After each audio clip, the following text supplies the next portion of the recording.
তিনি নিজে একটি ঘটনা পাঠিয়েছিলেন যেটা ভূত.com-এ প্রচারিত হয়েছিল। এবারে পারিবারিক সমস্যার কারণে তার আসল পরিচয় দেয়া সম্ভব হচ্ছে না, তাই তিনি আমাকে ঘটনাটি শুনিয়ে অনুরোধ করেছেন তার পরিচয় গোপন করে ঘটনাটি আপনার মাধ্যমে ভূত.com-এ শেয়ার করার জন্য। ঘটনার সাথে সম্পৃক্ত মানুষজনকে আমি ছদ্মনাম দিয়েছি। উনি ঘটনাটি শুনেছেন ওনার আম্মুর কাছ থেকে, যেটা ওনার নানার বাড়িতে ঘটেছিল। সেই শ্রোতা বন্ধু আমাকে যেভাবে বলেছেন আমি সেভাবেই ঘটনাটি লেখার চেষ্টা করছি। শব্দ চয়ন ও বানানে কোনো ভুল হলে তার জন্য আমি ক্ষমা চেয়ে নিচ্ছি। ঘটনাটি শুরু করার আগে আমার নানার বাড়ির একটু বর্ণনা দিয়ে দিচ্ছি বোঝার সুবিধার্থে। আমাদের নানা বাড়ি সে সময় এক বিশাল বাড়ি ছিল। তার মধ্যে প্রায় 15 থেকে 20% জমিতে ছিল আমাদের বাড়িটা, আর বাকি অংশে ছিল বাগান, বিশাল পুকুর, বড় বড় গাছ, এবং পুকুরের বাড়ি ছিল আমার নানাদের পারিবারিক কবরস্থান এবং একটা মাজার। ঘটনার সময়কাল 1990 সাল। আমার আম্মু তখন সবে এসএসসি পরীক্ষা দিয়েছেন। আগেই বলেছিলাম আমাদের নানা বাড়িতে একটি মাজার ছিল। কোনো এক রহস্যজনক কারণে প্রতিদিন বাড়ি থেকে কাউকে না কাউকে গিয়ে ওই মাজারে সন্ধ্যার সময় একটি মোমবাতি জ্বালিয়ে দিয়ে আসতে হতো। এটা কি কারণে করতে হয় তার উত্তর আমি বাড়ির নানাজনকে জিজ্ঞেস করেও পাইনি। সে সময় আমার নানা বাড়িতে যৌথ পরিবার ছিল। আমার আম্মুরা ছিলেন 6 বোন ও 2 ভাই। সে সময় নানু বাড়িতে আমার আম্মুর 2জন ফুপুও ছিল। আমার আম্মুর ছোট ফুপু অর্থাৎ আমার রাবেয়া নানি ছদ্মনাম, তার উপর একদিন সন্ধ্যায় মাজারে গিয়ে মোমবাতি জ্বালিয়ে দিয়ে আসার দায়িত্ব পড়ল। তিনি একটু ভীতু প্রকৃতির ছিলেন, খুব একটা মাজারে যেতেন না। সাধারণত আমার নানি বা বাড়ির অন্য বড় মানুষেরা মাজারে যেতেন।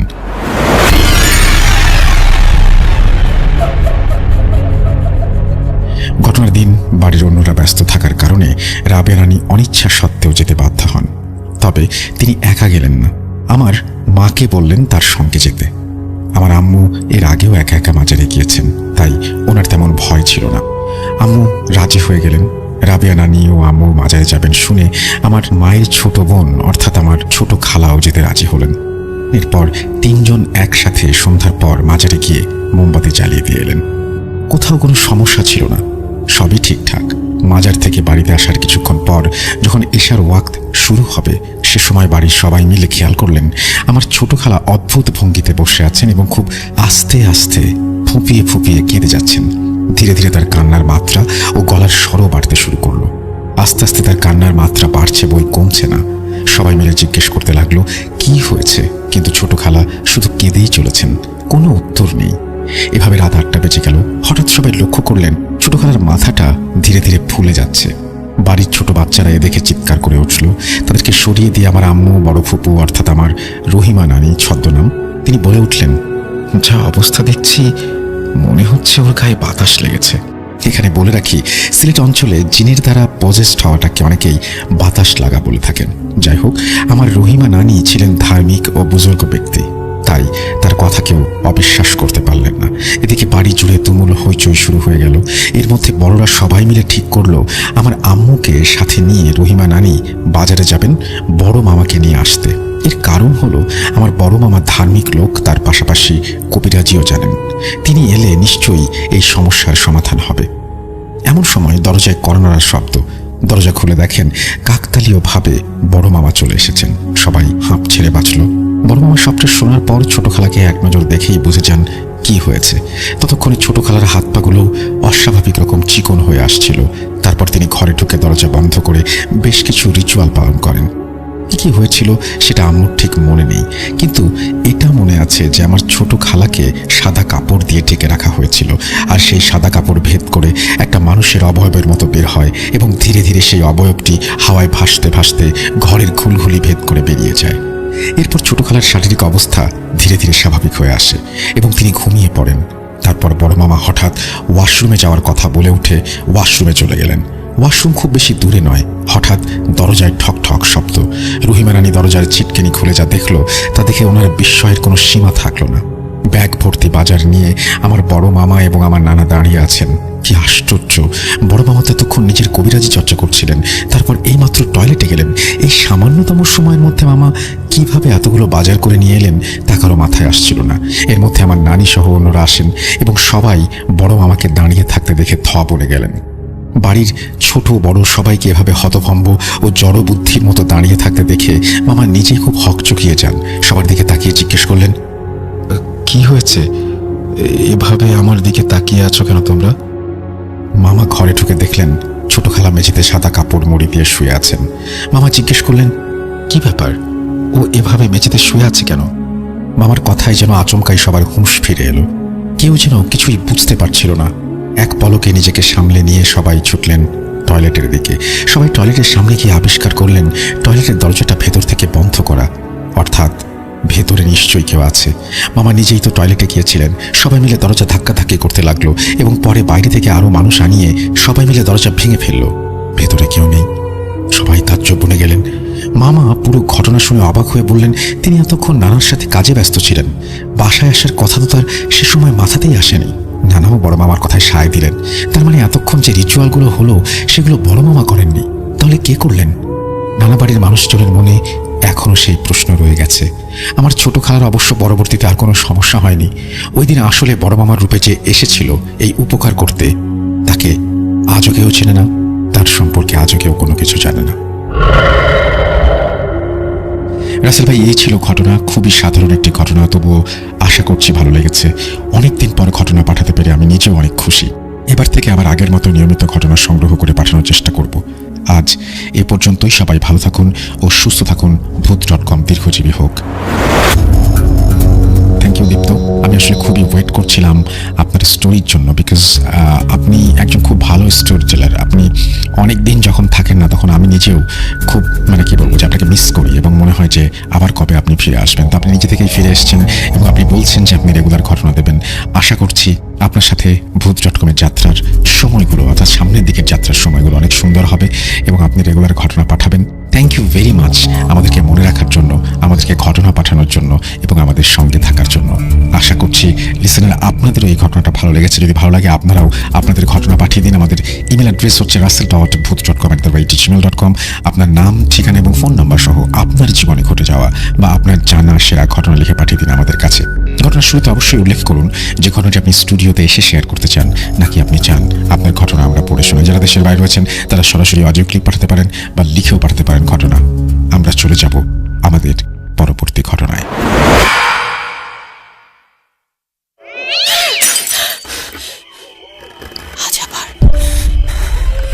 শুনতে পাচ্ছেন শব্দটা?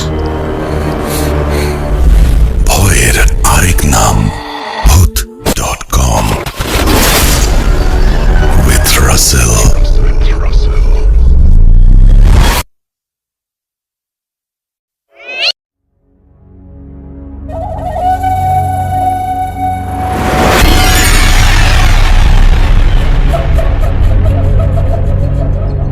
Welcome back. আশা করছি আপনারা সবাই ভালো আছেন এবং ভালোর তলে আছেন। আমাদের আজকে ইমেইল সংখ্যা হচ্ছে মোট 5টি। আপনারা বুঝতে পারছেন, মোট 5টি ইমেল আছে এবং 3টি অডিও ক্লিপ আছে। আমরা সিলেক্ট করেছি 5টি ইমেল এবং 3টি অডিও ক্লিপ। সুতরাং ইমেইলে আবারও ফিরে আসবো। তার আগে আমরা একটা ছোট্ট আমরা চাচ্ছিলাম যে একটা অডিও ক্লিপ প্লে করবো আপনাদের জন্য এবং এই অডিও ক্লিপটি আশা করছি আপনাদের ভালো লাগবে। আমরা আরেকটা না হয় ইমেল আপনাদেরকে শুনিয়েই যাই। যদি আপনারা মনে করেন যে একটা ইমেল শোনাতে পারি, কিন্তু আমার কাছে অডিও ক্লিপগুলো আসলে শোনানোর জন্য খুবই ইচ্ছা করছে। কারণ আপনারা যখন অডিও ক্লিপ শোনেন তখন অনেকেই টায়ার্ড হয়ে যান, অনেকে হয়তো তখন আর শোনার মুডে থাকেন না।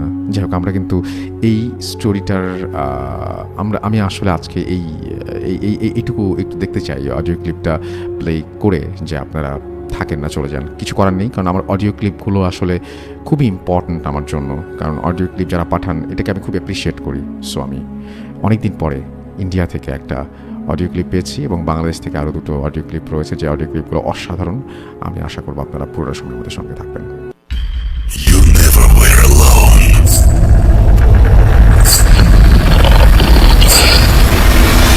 Juju আসছে। You are not alone. আমি শুধু তোমার সাথেই থাকতে চাই। Not alone. লুকোচুরি খেলবে? লুকোচুরি? You will never be alone.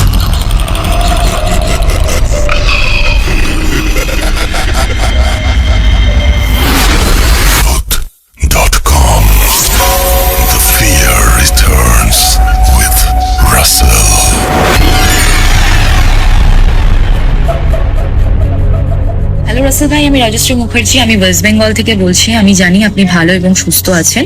আমি ভূত.com এর সাথে অনেকদিন ধরেই আছি এবং ভূত.com এর সমস্ত ঘটনাই আমার শোনা হয়ে গেছে। আমার প্রচন্ড ভালো লেগেছে এবং আমি চাই যে আমার একটি ঘটনা আপনাকে পাঠানোর জন্য। আপনার ভালো লাগলে আপনি শোনাবেন। তো ঘটনাটি হচ্ছে 2010 সালে। তখন আমার এজ ছিল 10। তো তখন আমার বড় বাবাকে আমি হারাই। বড় বাবা হচ্ছে আমার মায়ের বাবা। তো তখন আমি দিদার কাছেই থাকতাম, আমি মায়ের কাছেই থাকতাম। তো তখন যখন শোনা যায় যে আমার বড় বাবা মারা গেছেন, তখন তাদের দিদাকে নিয়ে আমি তাদের বাড়ি যাই, গিয়ে এবং তাকে দাহ করার জন্য সমস্ত কিছু রেডি করা হয়।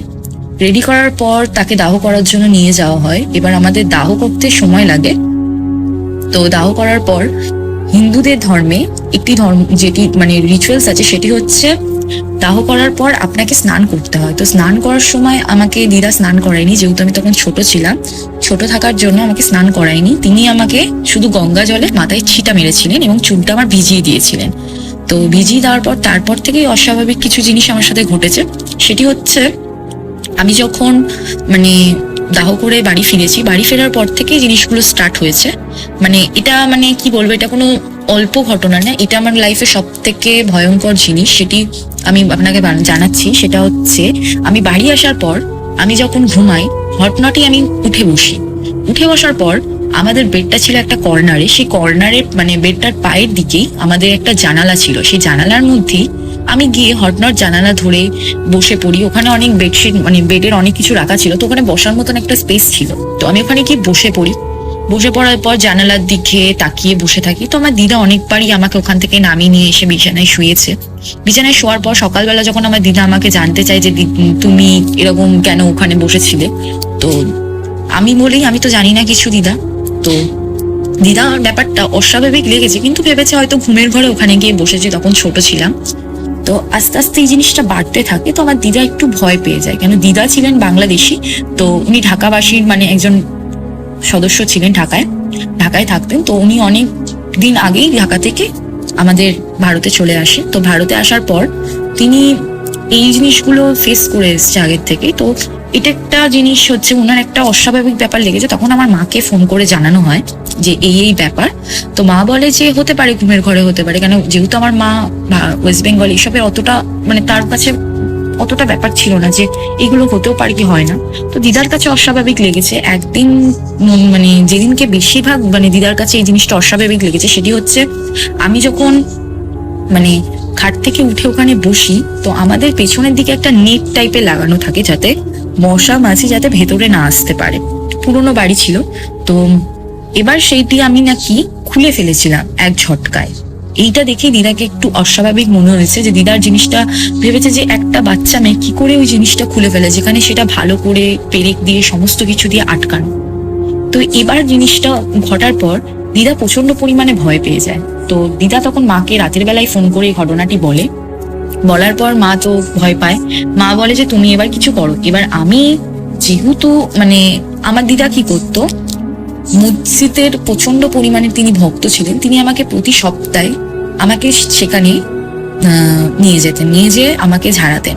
তো এবার উনি তাই করার জন্য আমাকে একদিন এই জিনিসটা স্বাভাবিক করার জন্য তিনি মসজিদে নিয়ে যান, নিয়ে গিয়ে ঝাড়ানোর জন্য নিয়ে যান। নিয়ে যাওয়ার পর দেখেন যে আমি সেখানে ঢুকতে পারছি না। কেন ঢুকছি না? আমার জেদ, আমি ঢুকবো না। সেটা দিদা আমাকে সব পরে বলে, যেগুলো আমি জানিই না। তো দিদা আমাকে সব বলার পর আমি ভাবি যে এটা কি হয়েছে আমার সাথে। তো এতদিন আমি সেটা জিনিসটা কাউকেই বলিনি, তো বলছি। তা ঢোকার কারণে দিদা আমি ওখানে প্রচন্ড পরিমাণে কান্নাকাটি করি। দিয়ে আমাকে দিদা সেখান থেকে বাড়ি নিয়ে আসে। এবার আমার 2 মামা ছিলেন। সেই মামা বলেন যে আমাদের এক জায়গা চেনা আছে, তুমি তো তাহলে মেয়েটাকে নিয়ে চলো। মেয়েটাকে নিয়ে যাবে বলে তারা নিয়ে যায়। সেটি হচ্ছে মুর্শিদাবাদ, বহরমপুর জেলা। সেখানে একজন হুজুর ছিল। সেই হুজুর আমাকে তার কাছে নিয়ে যাওয়া হয়। তার কাছে নিয়ে যাওয়াতে রাত হয়। এখান থেকে আমরা কলকাতা থেকে ট্রেন ধরি। ধরার পর সেখানে যেতে যেতে প্রায় বিকেলের গড়িয়ে যায়। বিকেল গড়ানোর পর তার বাড়িতে গিয়ে জানা যায় যে তিনি বাড়িতে নেই। তিনি কলকাতায় এসছেন, তিনি পরের দিন আসবেন। এবার বাড়িতে নেই, যেহেতু আমরা অত দূর গেছি, এবার থাকতে তো হবেই। তো ওর মধ্যে আমার 2 মামা ছিল। সেই মামার এক চেনা পরিচিত বহরমপুরে থাকতে। তো তার বাড়িতে ওঠার কথা সবাই বললো।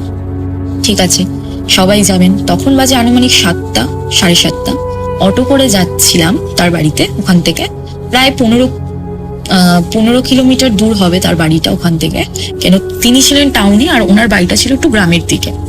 তো তখন যেতে যেতে আমার দিদা এটাও আমাকে বলেছে যে কি আমি অস্বাভাবিকভাবে কান্নাকাটি করছিলাম যে আমি বাড়ি যাব, আমি এখানে যাব না। আর এমন মনে হচ্ছিল যে আমার সামনে তখন কেউ একজন দাঁড়িয়ে আমাকে ডাকছে, মানে আমাকে লিটারালি তার কাছে যেতে বলছে যে আসো তুমি আমার কাছে, এরকম একটা ব্যাপার। আর তখন থেকে যে আমার কান্না স্টার্ট হয়েছে, আমি রাতের বেলা না কিছু খাইনি, কিছু না, মানে আমি ওখানে গিয়ে ফ্রেশ ট্রেশ হইও নি ঠিক করে। হওয়ার পর মানে আমি ওখানে ঢোকার সাথে সাথেই ওনাদের মানে উঠোনে একটা চেয়ার রাখা ছিল, সেই চেয়ারে গিয়ে আমি বসে সেই চেয়ারটির মুখ ছিল একটা মানে বাড়ির বাইরে মুখটা ছিল। তো বাড়ির বাইরের দিকে তাকালেই মানে ভীষণ বড় জঙ্গল, মানে বাঁশঝাড় ভর্তি। আমি ওখানে বসে শুধু তাকিয়েই রয়েছি যে মানে আমি ওখানে দেখতে পাচ্ছি যে কেউ একজন দাঁড়িয়ে আছে, আমাকে লিটারালি তখনও ডেকে যাচ্ছে। আমি তখনও দিদা আমাকে যখন জিজ্ঞেস করে যে তুই ওখানে এরকম ভাবে তাকিয়ে আছিস কেন, তখন আমি ওনাকে বলি যে আমাকে কেউ ডাকছে, আমাকে ওখানে ডাকছে, আমি এখানেই বসবো, আমি ঘরে ঢুকবো না। তো দিদা বলে ঠিক আছে, দিদা ভাবে এটা স্বাভাবিক ব্যাপার, হয়তো বসে রয়েছে, থাকো, ভালো থাকবে। এবার বসে ওখানে প্রায় 1টা-1:30 বেজে গেছে, তখনও আমি ওখানে বসেই রয়েছি, আমি তখনও তার ঘরেই ওখানে দাঁড়িয়ে রয়েছি, মানে সরি বসে রয়েছি। এবার দিদা হট করে বললো কি রে ঘুমাবি না, খেলি তো না, ঘুমিয়ে পড়। তখন আমি বললাম যে না, আমি তখনও ওখানে বসেই থাকবো, ঠাই আমি ওখানেই তাকে দেখে যাচ্ছি। দিদা তখন একটু তিতবিরক্ত হয়ে আমাকে বললো তুই যাবি কি না বল। আমাকে ওঠাতে গিয়ে উনি যতটা পরিমাণে জোর প্রয়োগ করে একটা মানুষকে ওঠানোর জন্য, যে একটা বাচ্চাকে উঠাতে গেলে যতটা পরিমাণে হাতের বল লাগে, সেই বলটা তিনি প্রয়োগ করেছিলেন। করার পর তিনি দেখে যে আমি উঠছি না ওখান থেকে, মানে ওখানে আমি স্টিল নাও বসে রয়েছি, মানে আমাকে কি ওখানে বসিয়ে দিয়েছে চেপে। উনি একটু ভয় পেয়ে যায়। তখন মামাদের ডাকা হয়, মামারা এসে বলে কি রে তুই উঠবি না, তখন আমি বলেছি যে না। তো আমাদের মানে যখন উনি বললো যে ঠিক আছে তাহলে আমি তোকে কিছু খেতে দিই, তুই খাবি, তা আমি তখনও বলেছিলাম যে না আমি খাবো না। উনি গঙ্গা জল নিয়ে এসে আমার মাথা থেকে পা পর্যন্ত ঢালেন। তখনও আমি স্টিল না ওখানে বসে রয়েছি।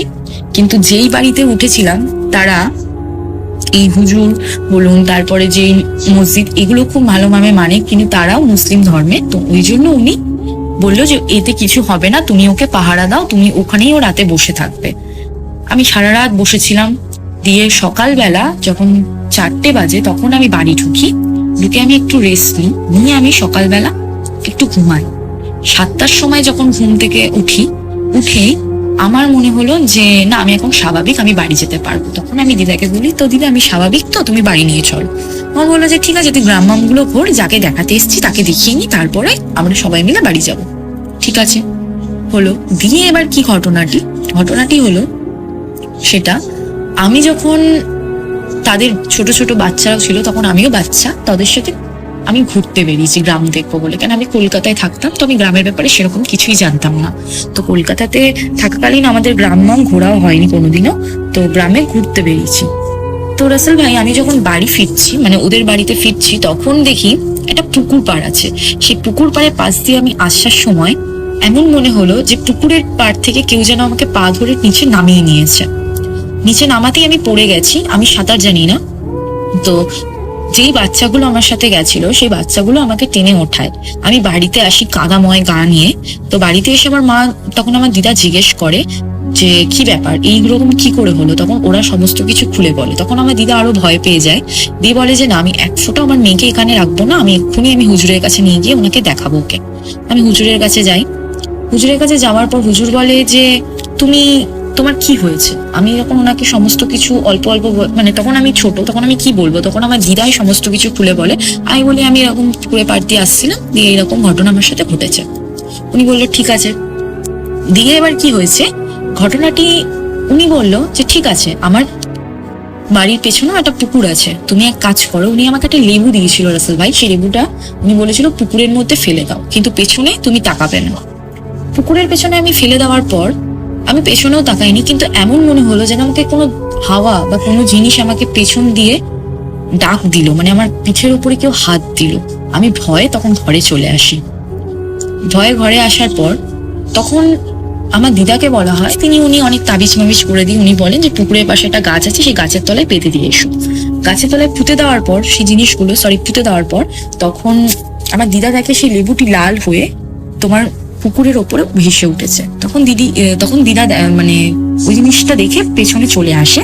তখন দিদা অনুভব করে যেন কেউ যেন আমার নাম ধরছে। তখন উনি বাড়িতে মানে ওনার বাড়িতে ঢুকে এইসব ঘটনা বলে ঠিক আছে তুমি যাও, আর কিছু হবে না তোমার মেয়ে। তো আমার দিদা তখন ট্রেন ধরে, সকালবেলা ছিল ঘটনাটি হয়েছে, তখন ট্রেন ধরে উনি বাড়ি চলে আসেন। বাড়ি চলে আসার পর ব্যাপারটা তখনও মেটেনি। তখনও জিনিসটি দেখছো আমার দিদা যে স্বাভাবিক হয়নি। তখনও দেখে যে আমি ঘুম থেকে উঠে পড়ি। এখন দেখে যে আমি সোজা ব্যালকনিতে গিয়ে দাঁড়িয়ে পড়ি। ব্যালকনিতে গিয়ে দাঁড়িয়ে থাকি ঠাই। এবার জিনিসটা হলো, সেই হুজুরকে আবার ফোন করা হলো। তিনি বলেন যে আমি জানি এরকম কিছু একটা হতে পারে। তো উনি বললো আমি আপনার বাড়ি যাব। উনি বললো যে, তখন আমার দিদা বললো ঠিক আছে আপনি কালকে তাহলে আমার বাড়িতে আসুন। তো দিদা বিরক্ত হয়ে ওনাকে বলেছিল যে ওর তো ঠিকই হয়নি, তাহলে আপনি কি করলেন? উনি বললো যে আমি জানতাম এরকম কিছু একটা হবে, তো আমি আপনার বাড়ি যাব। তো উনি আমাদের বাড়ি এলো। বাড়ি এসে রাসেল ভাই উনি বললো যে তোমরা সবাই বাড়ির থেকে বেরিয়ে যাও, বাড়িতে আমি একা থাকি, আমি দেখি যে কি হবে। উনি সমস্ত কিছু করার পর আমাকে আর আমার দিদাকে ডাকলো। তখন আমার মা উপস্থিত ছিলেন, মাও ছিল। দিয়ে তখন উনি দেখেন, উনি বলেন যে আপনার মেয়েকে জিনে ভর করেছে, তিনি হচ্ছেন ভালো জিন, আপনার মেয়েকে ছেড়ে যেতে চাইছে না। তখন বলছে যে আমার দিদা বলছে যে ও তো এখন ছোট, তাহলে ওকে যদি এই অবস্থায় জিনের কাছে থাওয়া থাকে তাহলে তো ওর তো ভবিষ্যৎ কোনো কিছুই না, ওকে তো ছেড়ে যাবে না। তখন উনি বলেন যে ঠিক আছে। তখন উনি আমাকে একটা মানে চক্রের মধ্যে উনি একটা বৃত্তাকার আঁকেন, একে আমাকে ওর মধ্যে বসান। বসিয়ে তিনি জিনটাকে বলেন, মানে তিনি জিনটাকে ডাকেন। কিভাবে ডাকেন জানি না রাসেল ভাই, আমি সেটা দেখিও নি, তখন আমার এতটা মনেও নেই।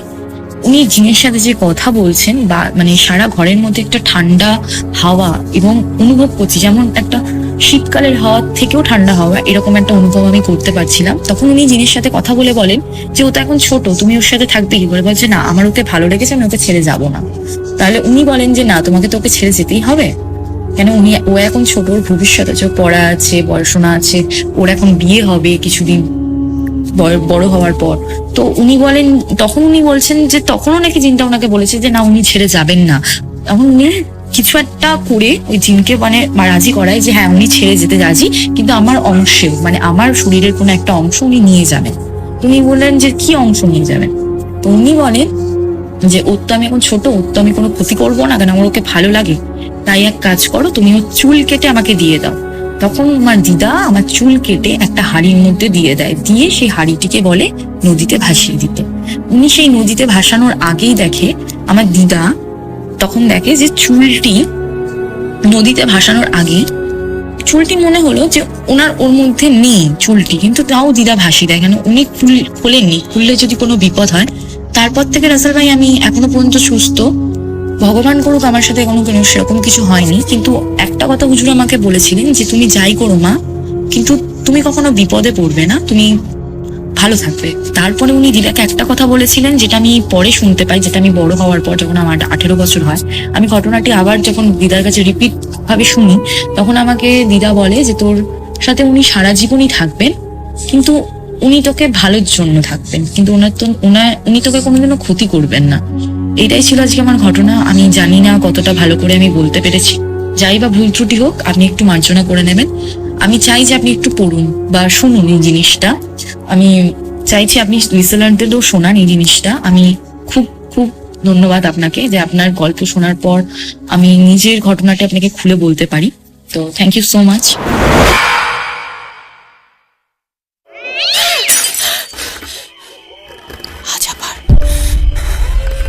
শুনতে পাচ্ছেন শব্দটা? ভয়ের আরেক নাম ভূত.com with Russell.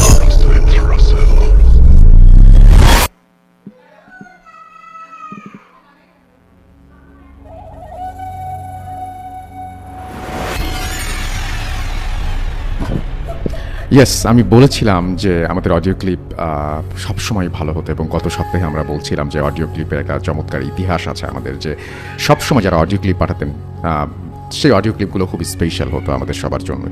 তো সেই অডিও ক্লিপগুলো আমি এই জন্য আহ্বান করি যে যারা আছেন তারাও যেন পাঠান। এবং আমি এই জন্যই বলবো যে অডিও ক্লিপ দেখছেন, কি চমৎকার একটা অডিও ক্লিপ শুনলাম আমরা। এবং রাজশ্রী মুখার্জি, আপনাকে অনেক ধন্যবাদ আপনার এই চমৎকার ঘটনাটি আমাদের কাছে পাঠিয়ে দেওয়ার জন্য, এবং অনেক দিন পরে যেন আবারও প্রাণ ফিরে পেল অডিও ক্লিপের এই সেগমেন্টটা। যাই হোক, স্বাধীন মিউজিক অ্যাপ বলছে যেটা, সেটা হচ্ছে স্বাধীন ব্যবহারকারীরা 5 স্টার রেটিং দিয়ে আমাদের আরও বেশি ইন্সপায়ার করুন। এবং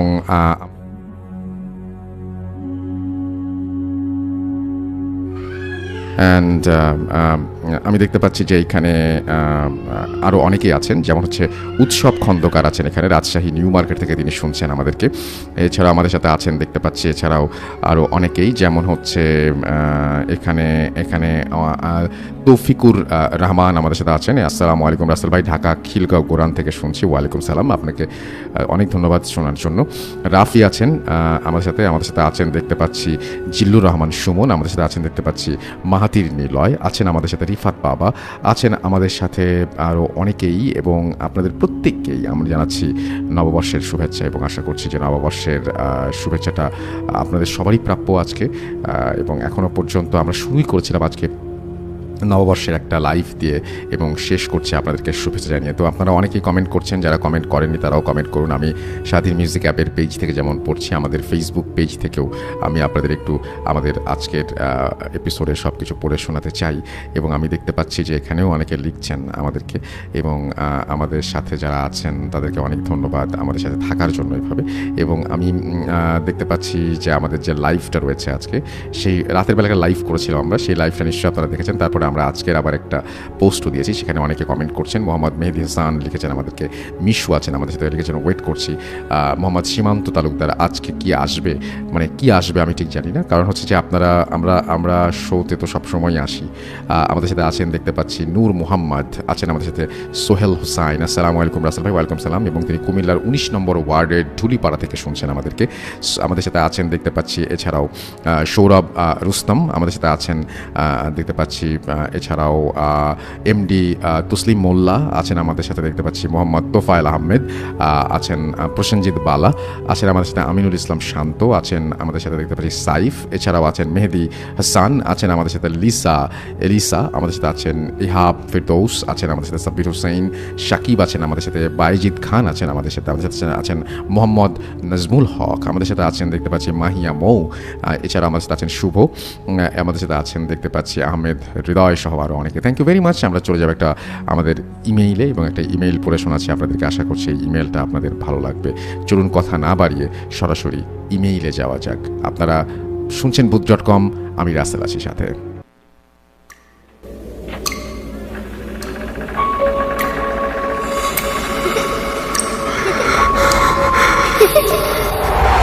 লুকোচুরি খেলবে? লুকোচুরি তুমি লুকাও, আমি ঠিকই তোমাকে খুঁজে পাবো।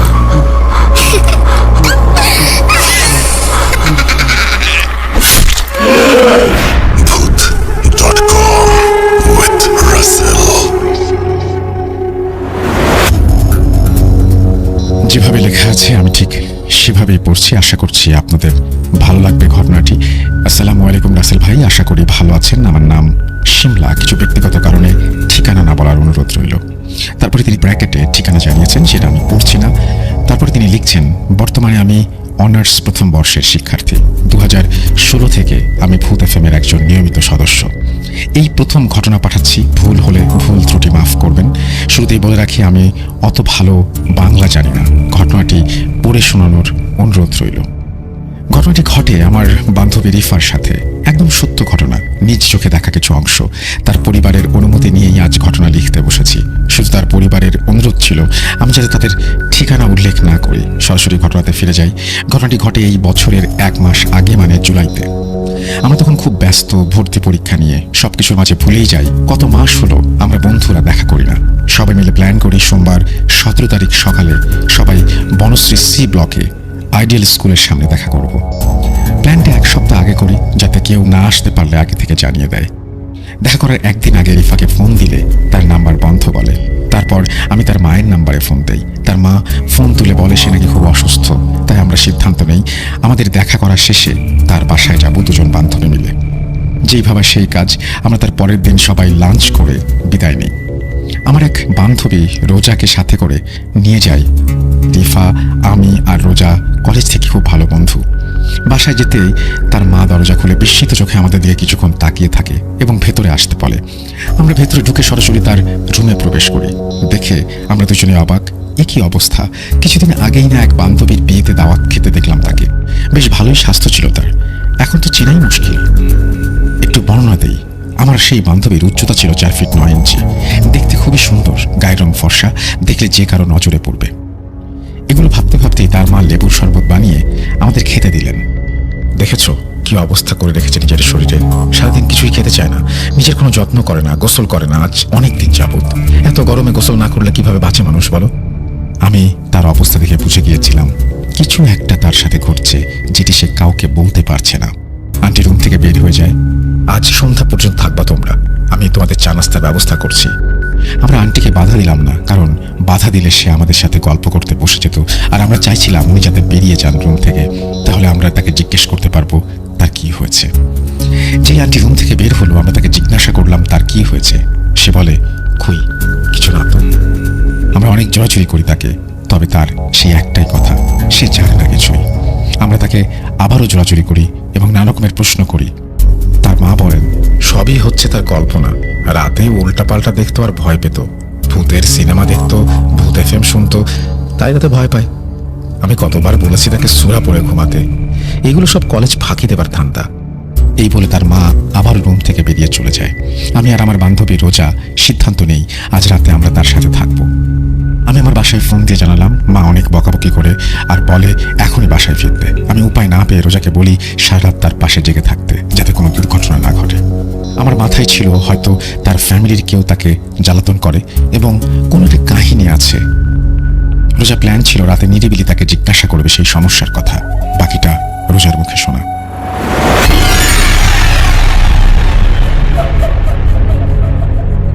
রাত 11টায় খেয়ে আন্টি আমাদের বিছানা করে দেয় এবং বলে দরজা লাগিয়ে ঘুমাতে, কারণ রিফার 2 ভাই এসে আমাদের বিরক্ত করতে পারে। এর মধ্যে আমি রিফাকে অনেকবার জিজ্ঞাসা করি তার কি হয়েছে। সে আমাকে অবাক করে দিয়ে বলে, আমি রাতে ঘুমানোর পর থেকে কিছুই মনে থাকে না আমার। রাতে কি হয় বা কি না হয়, আমি ঘুম থেকে উঠি নাকি আর তাও জানি না। আমি তাকে ঘুমাতে বললাম। আমি তাকে জিজ্ঞেস করলাম কেউ কি তোকে কোনো মেডিসিন দেয় নাকি? উত্তরে বলল, দেখলাম না তো এমন কিছুই। এই বলে ও ঘুমাতে যাওয়ার পর আমি ফোনে ভিডিও দেখতে দেখতে কখন যে ঘুমিয়ে পড়ি নিজের অজান্তে। হঠাৎ করে ঘুমানির আওয়াজ ভেসে আসে কানে। চমকে উঠি, এমন কিছু যা দেখি গলা থেকে আওয়াজ বের হচ্ছিল না আমার। একটি কালো ছায়া মূর্তি রিফার গলা চেপে ধরেছে, তার চোখ দুটো জলজল করছে, মনে হচ্ছে খুব রেগে আছে সে। আমি উপায় না পেয়ে ফোনের লাইট জ্বালাই, দেখি সেই অবয়বটি গায়েব হয়ে গেছে। রিফার গলা দিয়ে কোনো আওয়াজ বেরোচ্ছিল না, শুধু চোখ দিয়ে পানি পড়ছে। তাই আমি তার কান্না থামিয়ে তাকে সাহস দেই। দেখি ঘড়িতে রাত 3টার কাছাকাছি। আমি আর রিফা ফজরের আজানের অপেক্ষা করতে থাকি। তারপর রিফা ঘুমায়, কিন্তু আমি ভয়ে ছিলাম খুব। সকাল হতে আমি রিফার মাকে বিষয়টি জানাই, কিন্তু তার মা কোনো পাত্তাই দেয় না আর আমাকে বলে দুপুরে খেয়ে যেতে। আমি গোসল করে আসার পর রিফার মা তাকে গোসল করাতে নিয়ে যায়। দুপুরে খাওয়ার শেষে রিফার মা রুমে এসে দরজা লাগিয়ে রিফার পেছন থেকে তার কাপড় ওঠায়। দেখে আমি ভয় পেয়ে যাই, তার পিঠে হিংস্র কোনো পশুর খামচির দাগ। তার মা তাকে বলে পায়েও এমন আছে, অথচ রিফার রাতের কথা কিছুই মনে নেই। তার মা তার বাবাকে বলতে যাবে সেই মুহূর্তে রিফা অজ্ঞান হয়ে যায়, তাকে হাসপাতালে ভর্তি করানো হয়। আমিও তাদের সাথে যাই। রিফার মা কান্না করতে করতে অজ্ঞান প্রায়। ডাক্তাররা বলছে এটি সাধারণ স্ট্রোক, তবে তার পরিস্থিতি ভালো হবার জায়গায় খারাপ হচ্ছে, মনে হয় বাঁচবে না। রিফার বাবা আর দাদা হুজুরের সন্ধান করতে থাকে। এই ফাঁকে আমি কান্না করতে করতে রিফার যেই ছেলেকে ভালোবাসতো তার সম্পর্ক ছিল, আমি তাকে ফোন দিয়ে সব ঘটনা খুলে বলি। তখন 5টার মতো বাজে। এর মধ্যে আমার বাসা থেকে ফোন আসলে আম্মুকে সব খুলে বলি। আম্মু জলদি হাসপাতালে এসে রিফার মাকে সান্ত্বনা দিতে থাকে। রাত 8:30-এ রিফার যে ভাইয়ের সাথে সম্পর্ক ছিল সেই ভাই হুজুর নিয়ে আসে এবং ডাক্তারকে আকুতি মিনতি করতে থাকে হুজুরকে একবার ওটিতে নিয়ে যাবার জন্য। ডাক্তার কিছু একটা আগেই আন্দাজ করতে পেরে শুধু হুজুরকে ভেতরে প্রবেশ করার অনুমতি দেয় এবং বলে এই বিষয়টি যাতে কোনোভাবেই জানাজানি না হয়, তাহলে হাসপাতালের সুনাম নষ্ট হবে। তাই হাসপাতালের নাম আমি উল্লেখ করিনি। 30 মিনিটের মধ্যে হুজুর এসে যা বললেন তা উপস্থিত কেউ কল্পনাও করতে পারেনি। হুজুর বললেন এটি একটি বদজিন, সে একদিন রাতে তাদের বাসার চিপা গলি দিয়ে চলাচল করতে গিয়ে রিফাকে জানলা দিয়ে দেখে তার খুব পছন্দ হয়। পরে জিন জানতে পারে রিফার আরেক ছেলের সাথে সম্পর্ক আছে। এটি জেনে জিন বেশ অসন্তুষ্ট হয় এবং সেই ছেলের ক্ষতির চেষ্টা করে। এর মধ্যে ভাইয়া 1 সপ্তাহ অসুস্থ থাকে আর হুজুর দেখিয়ে তাবিজ নেয়। ফলে জিনটি ভাইয়ার কোনো ক্ষতি করতে না পেরে রিফাকে দিয়ে তার সম্পর্ক শেষ করায় আর রিফাকে বারবার বিয়ের প্রস্তাব দিতে থাকে। রিফা না করলে সে ক্ষেপে যায় আর রিফা যাতে তার কাছ থেকে আলাদা থাকতে না পারে তাই রাতে তার সাথে ঘটে যাওয়া সব ঘটনা ভুলিয়ে দেয় জিনটি। বারবার রিফাকে না করায় জিনটি রেগে যায় আর রিফাকে মারার সিদ্ধান্ত নেয়। তবে মারতে পারেনি গতকাল রাতে আমার জন্য। হুজুর যদি আজ না আসতো, রিফার আজই শেষ দিন ছিল। আর জিনটিকে হুজুর বন্দি করে তার সাথে নিয়ে যায় এবং রিফাকে একটি তাবিজ হাতে বেঁধে দিয়ে যায়। বলে কখনো এই তাবিজ না খুলতে, কারণ সেই জিনের পরিবাররা রিফার ক্ষতি করতে পারে। রিফার ওপর নাকি তারা ক্ষিপ্ত আর রিফার পুরো পরিবারকে তাবিজ দিয়ে তাদের ক্ষতি হতে পারে এই বলে রিফাদের বাড়ি বন্ধ করে দিয়ে যায়। বলে আজ থেকে সে সুস্থ হতে থাকবে। এই ঘটনা শোনার পর আমি ভয় পেয়ে যাই রিফার বাড়িতে যেতে। কিন্তু 1 সপ্তাহ পর আমি আর রোজা যাই রিফার সাথে দেখা করতে। তার সেই পিঠের দাগগুলো দেখে ভয় পেয়ে যাই। আমি বলার ভাষা হারিয়ে ফেলি। এই ছিল ঘটনা রাসেল ভাই। ভালো লাগলে অবশ্যই পড়ে শোনাবেন লিসনারদের আর আমাকে জানিয়ে দেবেন। এরপর তিনি তার ফোন নাম্বার এবং ইমেল অ্যাড্রেস শেয়ার করেছেন। থ্যাংক ইউ ভেরি মাচ ঘটনা পাঠানোর জন্য। আশা করছি ঘটনাটি আপনাদের ভালো লেগেছে এবং আমি আশা করব যে আপনারাও ঘটনা পাঠাবেন একইভাবে russell.bhuth.com@gmail.com এই অ্যাড্রেসে। যাই হোক, আমরা চলে যাব আমাদের পরবর্তী ঘটনায়।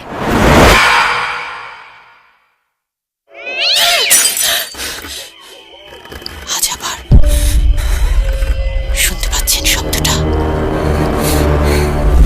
ভয়ের আরেক নাম bhuth.com with Russell.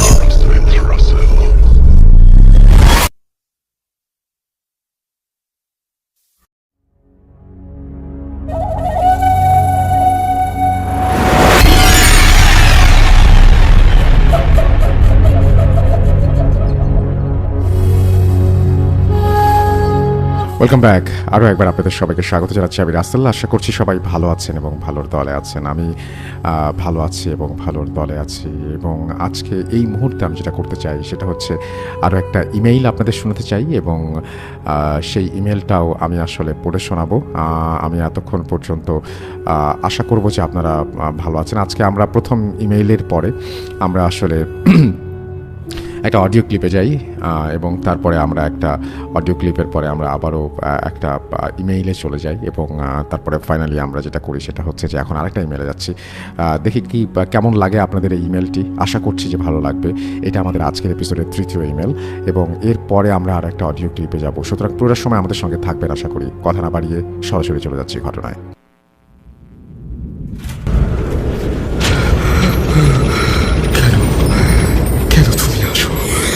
আমি শুধু তোমার সাথেই থাকতে চাই।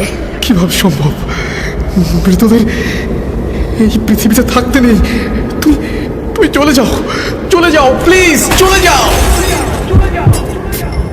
সবটাই কি ইলুশন, নাকি অন্য জগতের কেউ কখনো হাজির হয়ে যায় চোখের পলকে? bhuth.com with Russell. যেভাবে লেখা আছে আমি সেভাবে পড়ছি। আসসালামু আলাইকুম রাসেল ভাই, আশা করছি ভালো আছেন। আমি মোহাম্মদ মেহেদি হাসান। bhuth.com-এর শ্রোতাদেরকে জানাই আন্তরিক শুভেচ্ছা। অনেক বছর ধরে ভূত এফএম শুনি, বাট কখনো কোনো ঘটনা লিখে পাঠানো হয়নি। বর্ণির বাউর নিয়ে করিম চাচার ঘটনাটা শোনার পর মূলত ঘটনাটা পাঠানোর ইচ্ছা জাগে। আমার বাড়ি টুঙ্গিপাড়ার কুশুলি গ্রামে। মূলত আমাদের গ্রামের পাশ দিয়ে বয়ে গেছে বাউরটি। আমাদের কুশুলি ইসলামিয়া উচ্চ বিদ্যালয় এবং কুশুলির হাট এই বাউরের পাশে অবস্থিত। আজ আমি যে ঘটনাটি বলবো সেটা আমার এক দাদাকে নিয়ে। স্টুডিওতে এসে ঘটনা বলা আমার পক্ষে সম্ভব নয়, তাই আমি চাই আপনি এই ঘটনা পড়ে শোনান। আমি এবং আমার গ্রামের কয়েকজন মিলে আমরা দাওয়াতে তাবলিগের কাজে যাই পাশের গ্রামে। আমরা যে মসজিদটিতে যাই তার পাশেই ছিল একটি কবরস্থান। রাতে একা ওয়াশরুমে আমির সাহেবের যাওয়া নিষেধ ছিল। কেউ একজন সেটাকে উপেক্ষা করে। আমির সাহেব তখন তাকে খুবই বকাবকি করেন। এই পরিপ্রেক্ষিতে কথা প্রসঙ্গে দাদা তার জীবনে ঘটে যাওয়া রোমহর্ষক রক্তহীন করা ঘটনাটি বলতে শুরু করেন। দাদা তখন সবেমাত্র বিয়ে করেছেন। বর্ণি বাউরের একদমই পাশে ছিল ওনার বাড়ি। বাউরে কাঠা ঘিরে মাছ ধরে উনি জীবিকা নির্বাহ করতেন। কাঠা হচ্ছে গাছের ডালপালা ফেলে কচুরিপানা আটকিয়ে জাল দিয়ে ঘিরে মাছ ধরা হয়, যেটাকে আমাদের স্থানীয় ভাষায় কাঠা বলা হয়। যাই হোক, এমনই একদিন ওনারা 4 বন্ধু মিলে কাঠা ঘিরে প্রচুর পরিমাণে মাছ ধরেন। মাছ ধরতে ধরতে দুপুর গড়িয়ে যায়। দুপুরে খাওয়া দাওয়া শেষে 4 জনে 4 ঝাঁকা ভর্তি মাছ নিয়ে রওনা করেন মোল্লার হাটের উদয়পুর হাটের উদ্দেশ্যে।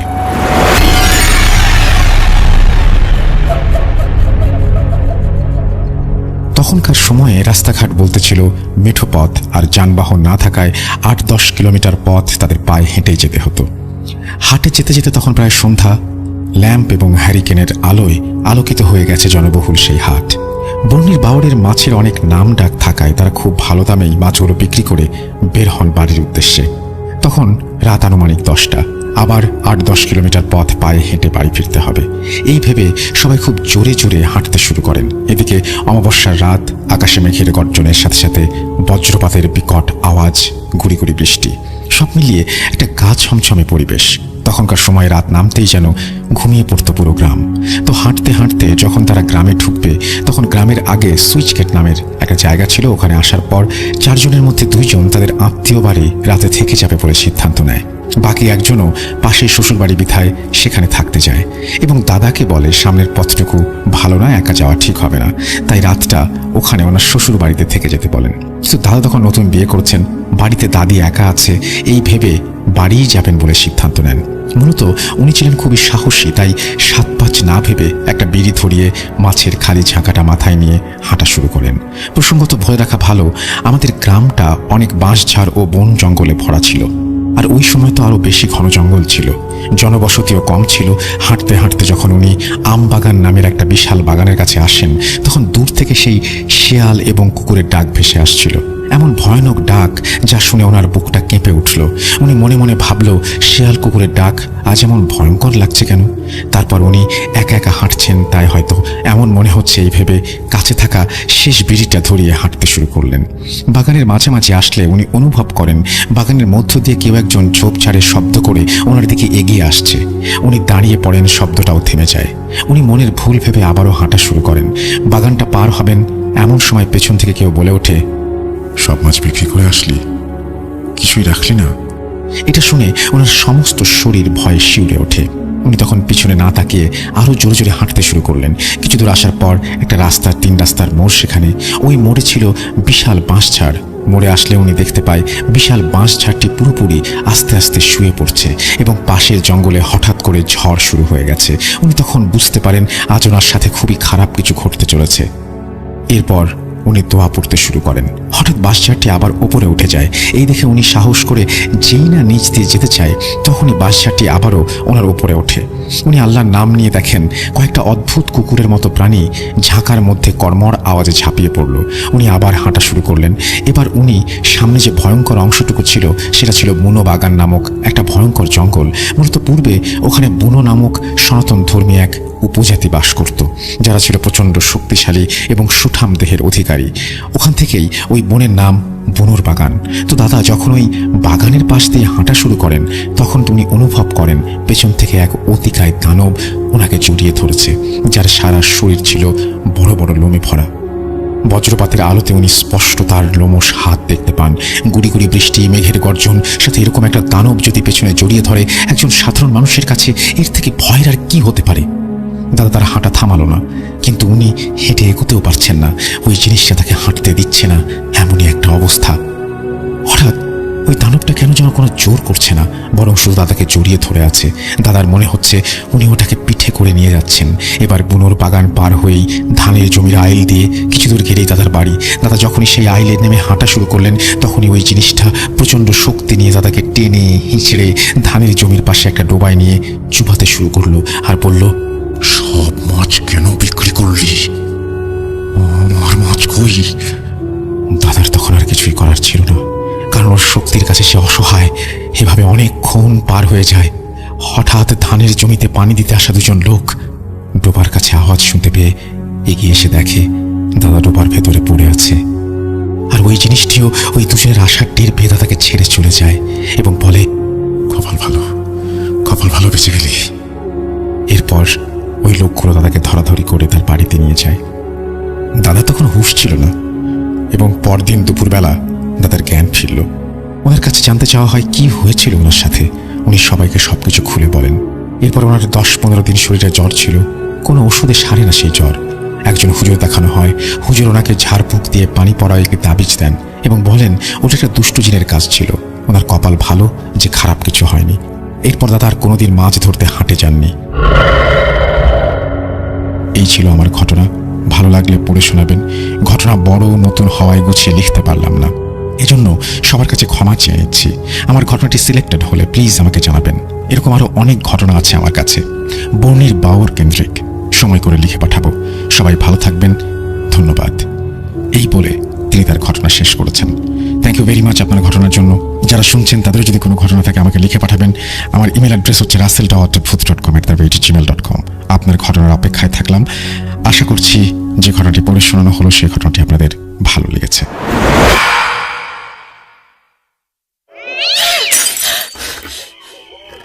আজ আবার শুনতে পাচ্ছেন শব্দটা?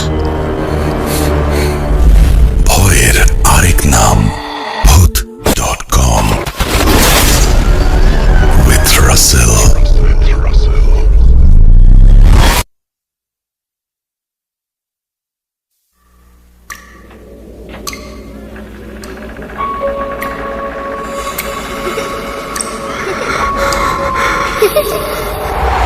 লুকোচুরি খেলবে? লুকোচুরি তুমি লুকাও, আমি ঠিকই তোমাকে খুঁজে পাবো।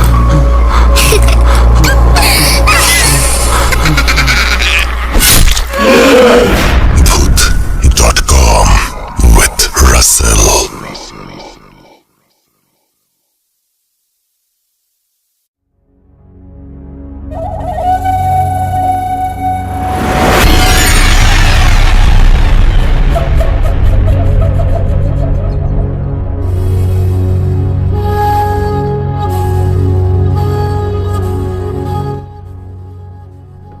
Welcome back.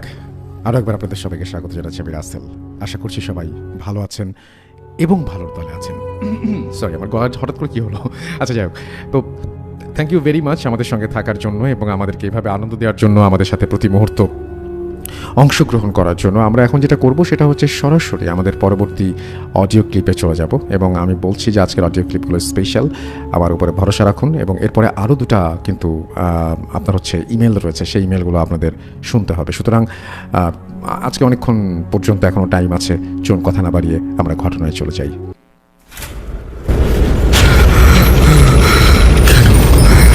কেন তুমি আসো?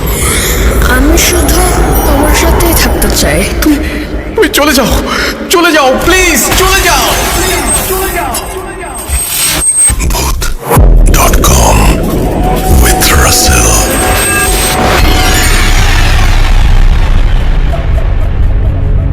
আসসালামু আলাইকুম রাসেল ভাই। আসসালামু আলাইকুম অল লিসেনার্স। আশা করি আল্লাহর অশেষ রহমতে সবাই ভালো আছেন। আমি ভূত এফএমে এর আগেও দুটো ঘটনা পাঠিয়েছিলাম, সবগুলোই সিলেক্টেড হয়েছে। তো সেই অনুপ্রেরণা থেকে আজকে আরও একটা ঘটনা রেকর্ড করতে বসে গেলাম। আসলে একটা ঘটনা বললে ভুল হবে, খণ্ড খণ্ড কয়েকটা ঘটনা। কিছু ঘটনা আমার সাথে ঘটে যাওয়া, কিছু ঘটনা আমার রিলেটিভসদের সাথে ঘটে যাওয়া, কিছু ঘটনা কালেক্টেড। এরকম কিছু ঘটনা নিয়ে আজকে হাজির হয়ে গেলাম আবারও ভূত এফএমের কাছে, সরি ভূত.com এর কাছে। তো কথা হচ্ছে, আমি প্রথমেই আমার ঘটনা দিয়ে শুরু করি। আমার ঘটনাটা এরকম, আমি পড়ালেখার সুবাদে একটা সময় আমার নানু বাড়িতে থেকে পড়াশোনা করতাম। তো আমার নানু বাড়িটা হচ্ছে কিশোরগঞ্জের কোনো একটা গ্রামে। তো কথা না বলে আমি ঘটনায় চলে যাই। ঘটনাটা হচ্ছে এরকম, আমি আমার যে বেডটাতে ঘুমাইতাম সেই রাতের ঘটনাকে কেন্দ্র করে, তো একদিন রাতে আমি ঘুমাচ্ছি, হঠাৎ করে আমার ঘুমটা ভেঙে গেল। তো আমি দেখতেছি, ঘুমটা ভাঙার কারণ হচ্ছে আমি দেখতেছি যে আমার আশপাশ দিয়ে ছোট একটা বাচ্চা, ফ্রক পরা, সাদা একটা ফ্রক পরা ছোট একটা বাচ্চা ঘুরতেছে আর কান্না করতেছে যে খাটের উপরে উঠবে। তো আমার সবসময় আগে থেকে অভ্যাস, আমি মশারি টানায় ঘুমাতাম রাতে। তো মশারি টানানো ছিল, তখন আমার মনে হচ্ছে যে বাচ্চাটা কান্না করতেছে এবং মশারির আশপাশ দিয়ে ঘুরতেছে, এই কারণেই যে সে মশারির জন্য আমার খাটে বা আমার এখানে আসতে পারতেছে না। তো চারপাশ দিয়ে ঘুরতেছে আর কান্না করতেছে, খাটের উপরে উঠবে মশারি ক্রস করে। তো আমিও কোনো কিছু চিন্তা ভাবনা না করে এত রাতে, মানে আমাদের বাসায় কোনো ছোট বাচ্চা নেই, আমি আর আমার নানু থাকি, আর কেউই নেই। এত বড় একটা বাড়ি, আর কোনো মানুষের অস্তিত্ব নেই। আমার মাথায় তখনও এটা কাজ করলো না, এই ছোট বাচ্চা আসলো থেকে, এই বাচ্চাটা আমার রুম পর্যন্ত আসলো কিভাবে, আমার খাটে চারপাশে ঘুরতেছে কেন, ও খাটে উঠবে কেন, এত কিছু আমি চিন্তা না করে আমি কি করলাম, মশারি তুলে দিয়ে বাচ্চাটাকে দু হাত ধরে মানে আমি খাটের উপর তুলে নিলাম এরকম। তো একটা সময় হলো কি, যখন আমি এই কাজটা করলাম, সাথে সাথেই মনে হলো যে আমি জাস্ট বিছানার মধ্যে শুয়ে পড়ছি, অ্যান্ড আমি আমার না হাত নাড়াইতে পারতেছি, না পা নাড়াইতে পারতেছি, কোনো কিছুই না, জাস্ট চোখ নাড়াইতে পারতেছি, কিন্তু কথাও বলতে পারতেছি না। বাচ্চাটা গায়েব। তো তখন বুঝতে পারলাম যে স্লিপ প্যারালাইজড বা বোবায় ধরা যেটাকে বলে, আমার সাথে ঠিক সেটাই হয়ে গেছে। এবং আমি নিজের হাতে ধরে সেই বোবাকে নিজের কাছে স্বাগতম জানাইছি, নিজে তুলে ধরে নিয়ে আসছি। তো তখন আমাকে ধরছে, আমি কথাও বলতে পারতেছি না, আমি কথা নড়তেও পারতেছি না, আমার দম বন্ধ হয়ে যাওয়ার উপক্রম হয়ে গেছে প্রায়। এখন আমি কি করি একটা সময় দম বন্ধ হয়ে যাবে, আমি দেখি যে আমি শ্বাস ফেলতেই পারতেছি না। এখন আমার কি করা উচিত? অনেক আল্লাহ আল্লাহ করতেছি, অনেক আল্লাহকে ডাকতেছি, যতটুকু মনে মনে দোয়া দূরত পড়ার চেষ্টা করতেছি, কিন্তু হচ্ছে না, উল্টা পাল্টা পড়তেছি। তো একটা সময় আমাদের নানু বাড়ি থেকে মসজিদটা বেশি দূরে ছিল না। একটা সময় ফজর ওয়াক্তের আজান হওয়ার জন্য মাইকে ইমাম সাহেবের অ্যানাউন্সমেন্ট হয়, দেন আজানটাও হয়। ওই সময়টার মধ্যে ওই জিনিসটা আমাকে ছেড়ে চলে যায়, জাস্ট আমি ফ্রি হয়ে যায়, হালকা ফিল করি। এবার আমি কথা বলতে পারতেছি, সব কিছু করতে পারতেছি। তো আমি ওইটা আহামরি ভয় পাই না, আমি জাস্ট তখন উঠে একটু নিজে নিজে কথা বলা ট্রাই করি যে আমি আদৌ কথা বলতে পারতেছি কিনা, দম ফেলতে পারতেছি কিনা, এটা চেক করি। দেখলাম না, আলহামদুলিল্লাহ আমি সুস্থ আছি, কিছু হয়নি। তো তখন আবার পানি খেয়ে ঘুমায় যাই। এ ছিল ছোট একটা ঘটনা আমার সাথে। আরও একটা ছোট ঘটনা আছে, সেটা আমার সাথেই ঘটে যাওয়া। তো আমার সেকেন্ড ঘটনা হচ্ছে আমার সাথে ঘটে যাওয়া ঘটনাটা অনেকটা এরকম। এটাও আমার ঘুমের অবস্থায়। আমার এখন হতে পারে আমি যে দুটো ঘটনা এখন বলতেছি, দুটোই আমার হ্যালোসিনেশন হতে পারে, বাট আমি ক্লিয়ারলি স্পষ্ট ফিল করছি। এটার সাইন্টিফিক কোনো ব্যাখ্যা থাকতে পারে, বাট আমি যেটা ফিল করছি আমি সেটাই শেয়ার করতেছি। সেটাও এখন আমি বর্তমানে লিং রোডের যে বাসাটা আছি সেটাকে কেন্দ্র করে। তো সেখানেও আমি প্রতিদিনের মতো খাওয়া দাওয়া শেষ করে এসে ঘুমাচ্ছিলাম রাতে। তো আমার শরীরও খারাপ ছিল না, আমি অতটাও সিক ছিলাম না, সুস্থ ছিলাম, সুস্থ মানুষ। খাওয়া দাওয়া করে ঘুমাইতে গেলাম। তো হঠাৎ করে রাতে ঘুমের মধ্যেই আমি ফিল করতে পারতেছি কেউ একজন আমার ডান হাত ধরে টানতেছে। আমি আমার রুমের বর্ণনাটা একটু দেই। আমার বাম সাইডের হচ্ছে রুমের মেইন ডোর, মানে আমার বাসার মেইন ডোর, অ্যান্ড পা বরাবর হচ্ছে আমার রুমের ডোরটা। তো ওই দরজাটা খোলাই ছিল, রাতে খুলেই ঘুমিয়ে গেছিলাম, অফ করে নিই। তো আমার পাশেই আমার আরও একজন রুমমেট থাকে, রুমমেট প্লাস কলিগ। তো আমি ঘুমাচ্ছিলাম, তখন আমার মনে হচ্ছে আমার ডান হাত ধরে কেউ আমাকে টেনে ঘুম থেকে তুলে নিয়ে যাচ্ছে আমার পা বরাবর যেই আমার রুমের ডোরটা, সেই দিকটায় আমি এটা ফিল করতে পারতেছি। তো একটা সময় অবচেতন মনে আমার ঘুমটাও ভেঙে যায়, ঘুমটা ভেঙে যায়, একদম স্পষ্টই ঘুমটা ভেঙে যায়। যখন ঘুমটা ভেঙে যায় তখন আমি দেখতেছি আমার হাতটা, ডান হাতটা ধরে কেউ আমাকে টেনে ধরে ওইদিকে নিয়ে যাচ্ছে, এবং শোয়া থেকে আমাকে অলরেডি বসায় ফেলছে, এবং আমাকে আমার পা বরাবর যে রুমের ডোর ওইদিকে টেনে নিয়ে যাচ্ছে। ওইদিকে আবার ওয়াশরুমটা, তো ওয়াশরুমের ডোরটাও খোলা ছিল, তো আমাকে ওই দিক টেনে নিয়ে চলে যাচ্ছে, এটা আমি স্পষ্ট ফিল করতে পারতেছি। তো তখন আমি কোনো কিছু না ভেবেই জাস্ট আমার বাম হাত দিয়ে ডান হাতটাকে চেপে ধরলাম। ধরে কথা হচ্ছে আমার নিজের হাতটা নিজেরকেই টেনে ছোটাতে হবে। তো আমি একটা কথা বলি যে আমি কেন নিজের ডান হাতকে টান দিয়ে ছোটাচ্ছি না, আমি বাম হাত দিয়ে কেন টেনে ধরলাম সেটা আমি আপনাকে বলি।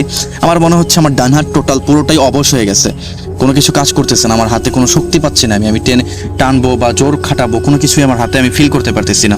তো তখন আমি কোনো কিছু চিন্তা ভাবনা না করতে পেরে আমি আমার বাম হাতটাকে ডান হাত দিয়ে ধরি, এবং মানে বাম হাতটা দিয়ে ডান হাতটাকে ধরি, তারপর সেটাকে টান দিয়ে হ্যাচকা টান দিয়ে ছোটায় ফেলি। এবং আমি যে আমার ডান হাতটা বাম হাত দিয়ে হ্যাচকা টান দিয়ে ছোটাইছি কিছু কোনো একটা অদৃশ্য কিছু একটা থেকে, সেই হাতটা ছোটানোর পর একটা ঝাঁকুনিতে আমি আমার পাশের যে রুমের পাশের যে দেয়ালটা ছিল আমার বেডের, ওই দেয়ালের সাথে আমার ডান হাতের বাড়ি লাগে, একটা ধাক্কা লাগে, দেন সেটাতে আমি ব্যথাও পাই আমার ডান হাতটায়।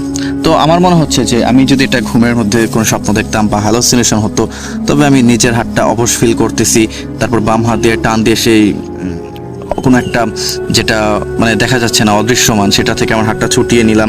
তারপর যে আমি ধাক্কাটা খেলাম হাতে এবং ব্যথাটা পেলাম, সম্পূর্ণটা তো কল্পনা হতে পারে না, সম্পূর্ণটা তো আমার মনের ভুল হতে পারে না। তো এই দুইটা স্পষ্ট আমার মনে আছে যে এই দুইটা ঘটনা আমার সাথে ঘটে গেল। তো এখন আমি আমার ছোট্ট আর একটা তৃতীয় ঘটনায় চলে যাচ্ছি। সেটা আসলে আমার সাথে ঘটে না, আমার কাজিন কাজের সুবাদে সৌদি আরব প্রবাসী ছিল একটা সময়, এখন বর্তমানে বাংলাদেশে আছে, বাট কাজের সুবাদে সে সৌদি আরবের কোনো একটা জায়গায় ছিল। তো ওইখানেই ওদের সাথে যে একজন রুমমেট থাকতো, তো তার সাথেই ঘটে যাওয়া ঘটনাটা। তো আমি ঘটনাটা শুরু করি। সেটা হচ্ছে ওর রুমমেট, আমার কাজিন যেভাবে আমাকে বললো আমি সেভাবে ঘটনাটা হুবহু তুলে ধরতেছি আপনাদের কাছে। ওর রুমমেট একদিন গরুর গোশত কিনে আনলো, তাও সেটা রাতে রান্না করার জন্য। তা ওদের রুম থেকে জাস্ট 2-3 মিনিটের দূরত্বে হচ্ছে ওদের কিচেনটা। তো রুমমেট একাই রাত্রেবেলা সবাই সবার মতো করে রুমে বিজি, ও গরু গোশত কিনে এনে সেটাকে রান্না করতেছে কিচেনের দিকে। তো রান্না করতেছে একটা সময় ও দেখে কি রান্নার মধ্যে দিয়েই একটা বিড়াল ওদের যে কিচেনের চুলার আশেপাশে এসেই বসে আছে ওর সামনেই। তো ওই লোকটা ভাবলো যে আর কি হবে, আমাদের এখানে তো অনেক বিড়াল আছে, সো এটাও ওরকম স্বাভাবিক বিড়ালই হতে পারে। ভয় পায়নি, ও কোনো কিছু ভয় পায়নি, স্বাভাবিক বিড়ালের মতোই ভেবে নিল। তো উনি যখন রান্নাবান্না শেষ করে ওই গোশতটাকে হাঁড়িতে করে নিয়ে চলে আসবে, ওইরকম একটা অবস্থায়, মানে উনি হাঁড়িটা যখন নিয়ে হাতে ঘুরে চলে আসতেছিল, তখন পেছন থেকে মানে শুনতে পাচ্ছিল, উনি যখন ঘুরে চলে আসতেছে উনি শুনতে পাচ্ছিল কিরে আমারে দিবি না, জাস্ট এইভাবে কিরে আমারে দিবি না এই কথাটা বললো। তা উনি পিছনে ঘুরে তাকায় দেখলো কিরে কেউ নাই, আসলে কি কথা বলতেছে, হয়তো ভাবছে রুমমেট কেউ একটা ফান করতেছে, হয়তো ও ভুলও শুনতেছে, এরকম হতে পারে, যেহেতু অনেক রাত ও রান্নাবান্না করছে ক্লান্ত, হয়তো হ্যালোসিনেশন হতে পারে। ও নিচে এটা বলে সান্ত্বনা দিল, কিন্তু তখন ও স্টিল বিড়ালটা বসা ছিল। তারপর ও আবারও ঘুরে চলে আসতেছিল, তখন আবার শুনে কিরে আমাকে না দিয়ে চলে যাচ্ছিস, আমাকে দিবি না, আমাকে না দিয়ে চলে যাচ্ছিস। এইটা যখন ও শুনলো, এবার ও শিওর যে সামথিং ইজ রং। এবার ও পিছনে ঘুরে তাকাইলো এবং তাকায় দেখতেছে যে বিড়ালটা মুখ নাড়াচ্ছে আর বলতেছে যে কিরে আমাকে দিবি না, একাই খেয়ে নিবি, আমাকে দিবি না। তো ও এটা ক্লিয়ারলি বুঝতে পারলো যেটা বিড়ালই বলতেছে, বিড়ালের মুখটাও নড়তেছে, এই কথাটাও বলতেছে। তখন ও কোনো কিছু ভেবে না পেয়ে এতটাই ভয় পেল যে সেখানে পুরো হাঁড়ি যেই গোশতটা ছিল বিফের আর কি, সেটা সম্পূর্ণটা ফেলে দিয়ে ভয় ও দৌড় দিয়ে রুমে চলে গেল। তারপরে এসে এই ঘটনাগুলো ও রুমমেটসদের কাছে শেয়ার করলো। তো সেটাই আমার কাজিন ওর থেকে যেভাবে শুনলো সেটা আমাকে শেয়ার করলো, আমিও আবার সেই সুবাদে ভুট.com এর লিসেনার্স প্লাস আপনার কাছে শেয়ার করলাম। যদি আমার এই ঘটনাগুলো সিলেক্টেড হয়, খণ্ড ঘটনাগুলো সিলেক্টেড হয়, তবে আশা করি অবশ্যই ভুট.com এর লিসেনারদের সাথে শেয়ার করবেন যদি ভালো লাগে। ঘটনাগুলো খুব একটা ভয়ঙ্কর না, হয়তো খুব একটা ভয়ের মতোও না, কিন্তু যাদের সাথে ঘটে যায় তারা তো বুঝতে পারে যে তাদের সাথে কি ঘটলো। তো এটাই ছিল খণ্ড কয়েকটা ঘটনা। আরও কিছু খণ্ড ঘটনা আছে, কিন্তু সেগুলো কোনো এক সময় পাঠিয়ে দিব, না হয়তো ভয়েস ক্লিপটার যে লেন্থ সেটা অনেকটা বড় হয়ে যাবে। তাই এখানেই শেষ করতেছি। সবাই ভালো থাকুন, সুস্থ থাকুন। ভূত FM দীর্ঘজীবী হোক। আসসালামু আলাইকুম।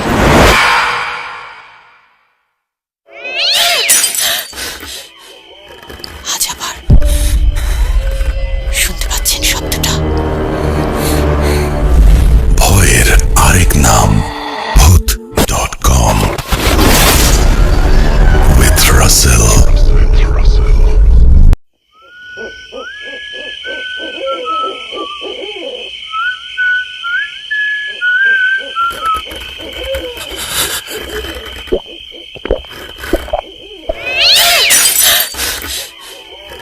আজ আবার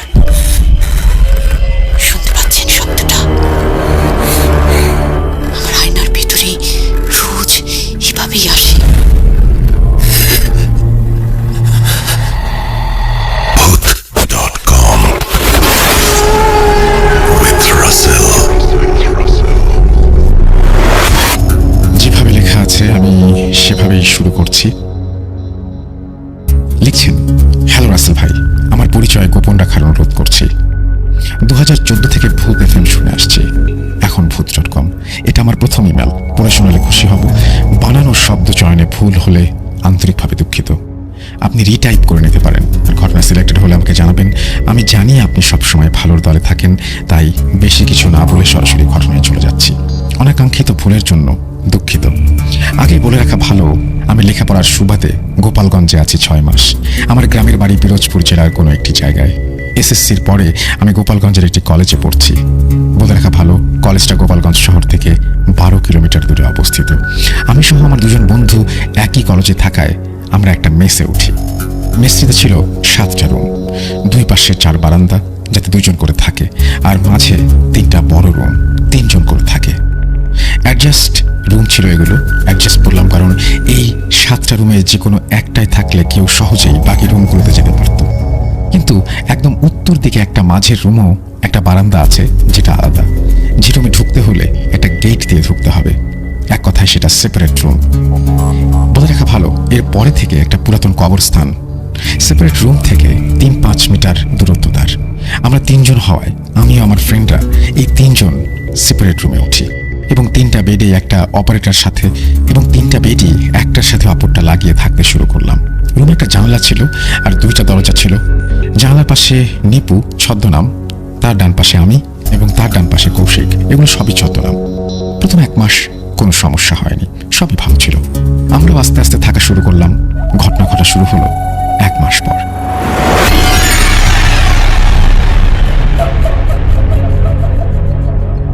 আমি আর কৌশিক রাত অবধি অনলাইনে গেমিং করতাম, কিন্তু নিপু কোনো গেমিং করতো না। নিপু মোটামুটি 12টা-1টার মধ্যে ঘুমিয়ে যেত। আমি মাঝে মাঝে শুনতে পেতাম আমাদের জানালার পাশে কেউ হাঁটাহাঁটি করছে। প্রথম ভাবতাম মনে হয় মেস মালিক, এটা নিয়ে বেশি ভাবতাম না। একদিন মেস মালিক বাসায় ছিল না, ওই দিন হাঁটাহাঁটির শব্দ। আমি নিজে নিজে বলছি, ওই যে আঙ্কেল হাঁটছে, হাঁটার সময় আর পায় না, 12টা-1টার দিকে হাঁটে। তখন আমার মনে পড়লো আঙ্কেল তো বাসায় নেই, তাহলে কি? আমার একটু ভয় লাগলো। পরে নিজেকে সান্ত্বনা দিয়ে বললাম হয়তো মেসের কোনো বড় ভাই হবে। ওই দিনের মতো ঘুমিয়ে পড়লাম। পরদিন বড় ভাইরা সবাইকে ডেকে একটা মিটিং করলো যে মেসের কারো কিছুতে কোনো সমস্যা হচ্ছে কিনা। এই সমস্ত ব্যাপার নিয়ে তারা জানতে চায়। তখন আমি কথায় বললাম যে আমার রুমের ওইদিকে 12টা-1টার দিকে হাঁটাহাঁটি করে কে যেন। তখন বড় ভাইরা সবাইকে জিজ্ঞাসা করলো, সবাই বললো তারা নাকি কেউ যায় না। পরে মেস মালিকের কাছেও জানানো হলো ব্যাপারটা, তারও উত্তর ছিল না। আমি কিছুটা ভয় পেয়ে যাই, কারণ পাশেই কবরস্থান। সবাই আমাদের বলল বাইরে একটা লাইট দিতে, চোরও হতে পারে। আমরা বাইরে একটা লাইট দিলাম।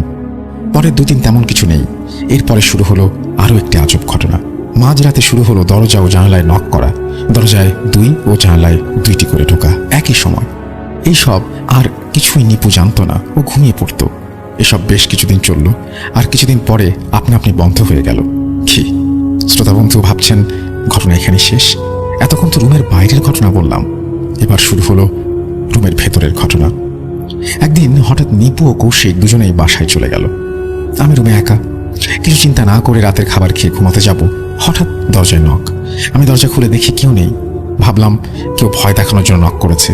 এটা ভেবেই যেই দরজা লাগাতে যাব তখন আমি একটা গরম বাতাস অনুভব করি। তাড়াতাড়ি দরজা লাগিয়ে শুয়ে পড়ি। ওই দিন আর কিছুই হয়নি। পরের দিন আমিও বাসায় চলে যাই, আর তারপরে 3 জন একসাথে আসি। তারপর আমি ও কৌশিক নিজেদের মধ্যে প্রায় অস্বাভাবিক কিছু ফিল করতে শুরু করি। মনে হতো আমরা বাদেও রুমে অন্য একজনের অস্তিত্ব আছে। আর তারপরে যা ঘটলো তার জন্য আমরা কেউ প্রস্তুত ছিলাম না। সেই দিন কৌশিক বাসায় যায়। রুমে আমি আর নিপু। রাত আনুমানিক 2:30। নিপু অনেক আগেই ঘুমিয়ে গেছে, আর আমার মাত্র ঘুমের মতো তন্দ্রা মতো আসছিল। হঠাৎ নিপু চিৎকার করে ঘুম থেকে উঠে গেল আর আমাকে বলল তাড়াতাড়ি লাইট জ্বালা। আমি ফোনের ফ্ল্যাশ লাইট জ্বালিয়ে দিই। বলে আমাকে থাপ্পড় কে মারছে। আমি রীতিমতো অবাক। আমি বললাম আমি তো ঘুমিয়েছিলাম, তোর চিৎকারে উঠলাম। আমি ওর কানের দিকে তাকিয়ে দেখি বাচ্চাদের আঙুলের মতো ছোট ছোট আঙুলের ছাপ। আমার বুঝতে বাকি রইল না আমরা বাদে অন্য একজন আছে আমাদের এই রুমে। আমি ওকে আগের সব ঘটনা বললাম। তখন ও যা বলল তা শুনে আমি মুখের ভাষা হারিয়ে ফেলি। ও নাকি প্রতিনিয়ত স্বপ্নে দেখতো আমাদের রুমের বাইরে একটা ছোট মেয়ে দাঁড়িয়ে আছে। সে আমাদের রাগি গলায় বলছে চলে যা এখান থেকে, না হলে সব মরবি। অনেকদিন রুমের ভেতরে আমার বেডে পড়ার টেবিলের উপর দাঁড়িয়ে এক নজরে ভয়ঙ্কর দৃষ্টিতে আমাদের দিকে তাকিয়ে আছে। আর কৌশিক এর মধ্যে বাসা থেকে চলে যায়। এরপরে আমরা বাসা চেঞ্জ করার সিদ্ধান্ত নেই। প্রিয় রাসেল ভাই, এই ছিল ঘটনা। জানি না কতটা ভয়ের। এটা আমার প্রথম ইমেল। অনাকাঙ্ক্ষিত ভুলের জন্য ক্ষমা প্রার্থী। পড়ে শোনালে ভালো লাগবে। ভালো থাকবেন আর আমাদের সুন্দর সুন্দর ঘটনা উপহার দেবেন। ভালো থাকবেন। ভূত.com আরও এগিয়ে যাক, এই বলে আমি শেষ করছি। থ্যাংক ইউ সো মাচ আপনার ঘটনার জন্য। আশা করছি এই ঘটনাটি যারা শুনছেন তাদেরও ভালো লেগেছে। আপনাদেরকে অনেক ধন্যবাদ ঘটনা পাঠানোর জন্য। আমরা চলে যাব আমাদের পরবর্তী ঘটনায়।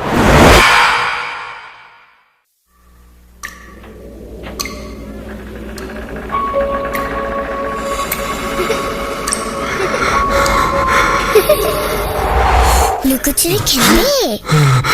লুকোচুরি তুমি লুকাও, আমি ঠিকই তোমাকে খুঁজে পাবো।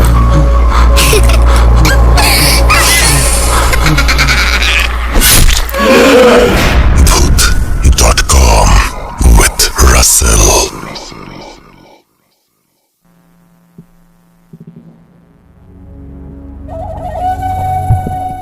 ইয়েস, শুনছেন ভূত.com। আমি রাসেল আছি সাথে। আশা করছি আপনারা সবাই ভালো আছেন। অডিও ক্লিপ এবং একটা ইমেইলের পরে আবারও ফিরে আসলাম আপনাদের কাছে। এখন কি হবে?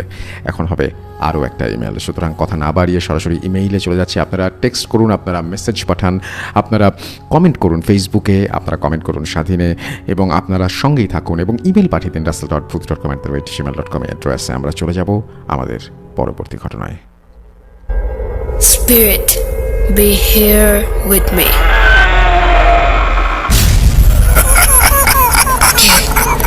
কে তুমি?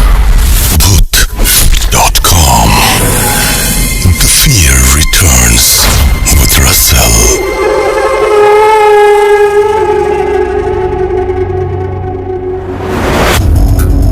যেভাবে লেখা আছে আমি সেভাবেই পড়ছি। আসসালামু আলাইকুম রাসেল ভাই এবং প্রিয় লিসেনার্স, আপনি কেমন আছেন জিজ্ঞেস করব না, কারণ আমরা সবাই জানি আপনি সবসময় ভালো দলে। শুরুতে রাসেল ভাই ক্ষমা চেয়ে নিচ্ছি, ব্যস্ততার কারণে স্টুডিওতে এসে ঘটনা শেয়ার করতে পারছি না। কতটুকু গুছিয়ে লিখতে পারছি জানি না। যদি কোনো ভুল ত্রুটি হয় তাহলে ক্ষমা করে দেবেন। আমার পরিচয়টা দিয়ে দিই। আমার নাম রুবাই হোসেন, পেশায় একজন অ্যাম্বুলেন্স ড্রাইভার। আমার বাসা ঝিনাইদহ জেলার কোটচাঁদপুর উপজেলায়। তারপর তিনি তার মোবাইল নাম্বার শেয়ার করেছেন এবং তিনি বলছেন, আজ যে ঘটনাটা বলবো এটা আমার নিজের সাথে ঘটে যাওয়া একটি ঘটনা। ওই দিনটা আমি কোনোদিন ভুলতে পারবো না। আর বেশি কথা না বলে আমি ঘটনায় চলে যাচ্ছি।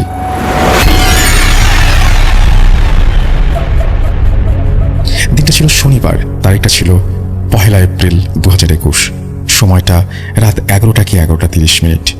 ওই দিন সারাদিন আমার কোনো ভাড়া হয়নি, আর পকেটে তেমন কোনো টাকা না থাকায় আমার মনটা অনেক খারাপ হয়ে গিয়েছিল।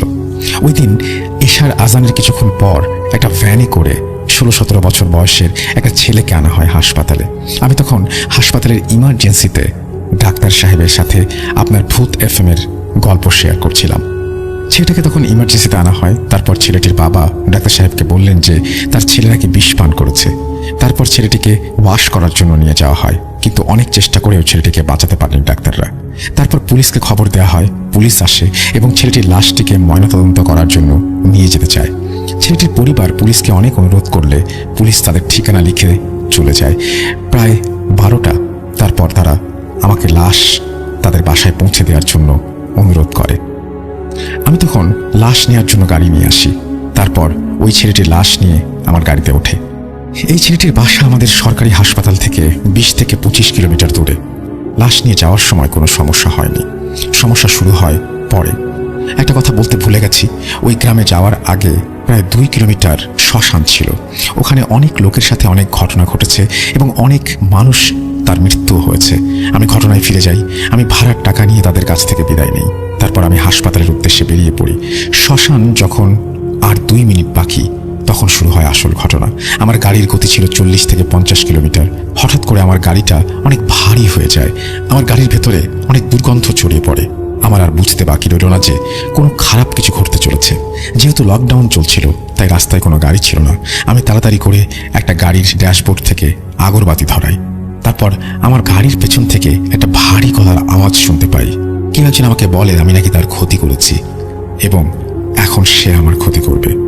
বলে রাখা ভালো, লাশ নিয়ে যাওয়ার সময় একজন হুজুর ছিলেন, তাই তিনি কোরআন তেলাওয়াত করছিলেন। আমি তখন কি করব বুঝতে পারছিলাম না, যেহেতু আমার এক হাতে আগরবাতি ছিল এবং ড্যাশবোর্ডের উপরে একটা তসবিহ ছিল।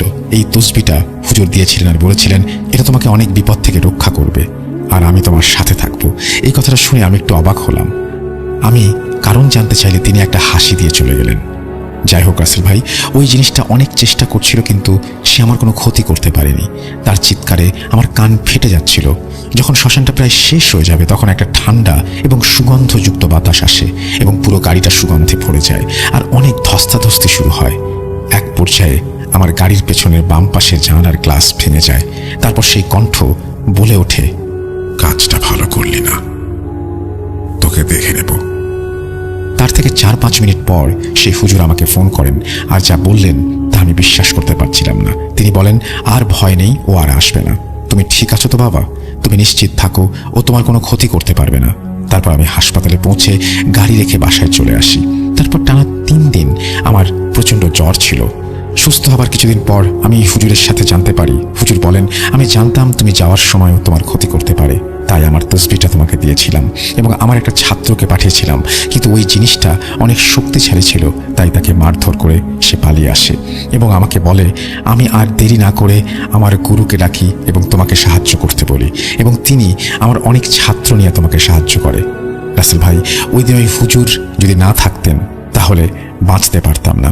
তারপর তিনি কিছু তদবির দেন, সেগুলো আমি এখনো পালন করি। রাসেল ভাই, এই ছিল আমার জীবনে ঘটে যাওয়া ঘটনা। আশা করি আপনাদের ভালো লেগেছে। ভালো লাগলে শেয়ার করবেন। আর আমার কাছে আরও ঘটনা আছে, এই ঘটনা সিলেক্টেড হলে পাঠাবো। সবাই ভালো থাকবেন। আসসালামু আলাইকুম। এই বলে তিনি তার ঘটনা শেষ করেছেন। Thank you very much. আপনার ঘটনার জন্য আপনাকে অসংখ্য ধন্যবাদ। আশা করি লিসনার্স আপনাদেরও এই ঘটনাটি ভালো লেগেছে। একটা কথা বলে রাখি যে হুজুর থাকা ব্যাপারটা আমিও প্রথমে একটু কনফিউজ ছিলাম যে হুজুর কি থেকে গিয়েছিলেন কিনা, মানে লাশ যেভাবে তিনি লিখেছেন মনে হচ্ছিল যে লাশ রেখে আসার পরে হুজুর গাড়িতে ছিলেন না। হুজুর গাড়িতে ছিলেন না, হুজুর দূর থেকেই তাকে সাহায্য করেছিলেন, সেটা আমি পরে বুঝতে পারি। যাই হোক, আপনাদের কাছে যাদের ঘটনা রয়েছে তারা আমাদেরকে ঘটনা পাঠান। আমাদের অ্যাড্রেস হচ্ছে russell.booth.com@gmail.com। আপনাদের ঘটনার অপেক্ষায় থাকলাম এবং আশা করছি খুব জলদি আপনারাও ঘটনা পাঠিয়ে দেবেন এবং আপনাদের ঘটনাও আমরা ঠিক এইভাবেই পড়ে শোনাবো। থ্যাংক ইউ ভেরি মাচ আমাদের সাথে থাকার জন্য, আমাদেরকে ঘটনা পাঠানোর জন্য, আমাদেরকে সাহস যোগাবার জন্য। আমরা চলে যাব আমাদের পরবর্তী ঘটনায়।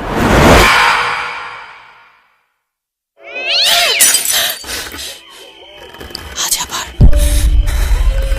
শুনতে পাচ্ছেন শব্দটা? ভয়ের আরেক নাম ভূত.com with Russell.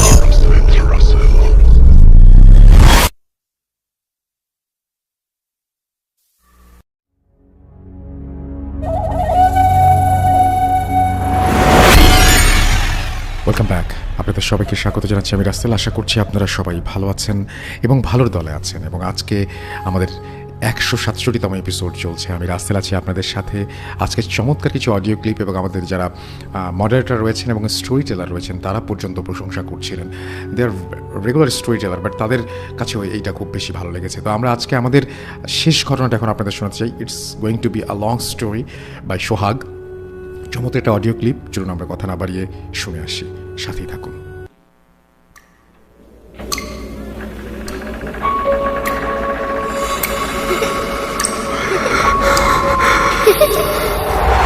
লুকোচুরি খেলবে?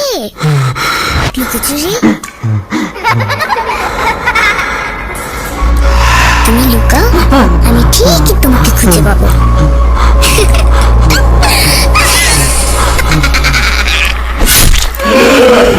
Booth.com with Russell. আসসালামু আলাইকুম রাসেল ভাই, আশা করি ভালো আছেন। আমি সোহাগ, ফিজিওথেরাপিস্ট পেশায়। সো আমি আসলে আমার জীবনের ঘটে যাওয়া একটা ঘটনা শেয়ার করতে চাচ্ছি আজকে। আমি বলে রাখি, আমি আগে রেগুলারলি ভূত এফএম শুনতাম।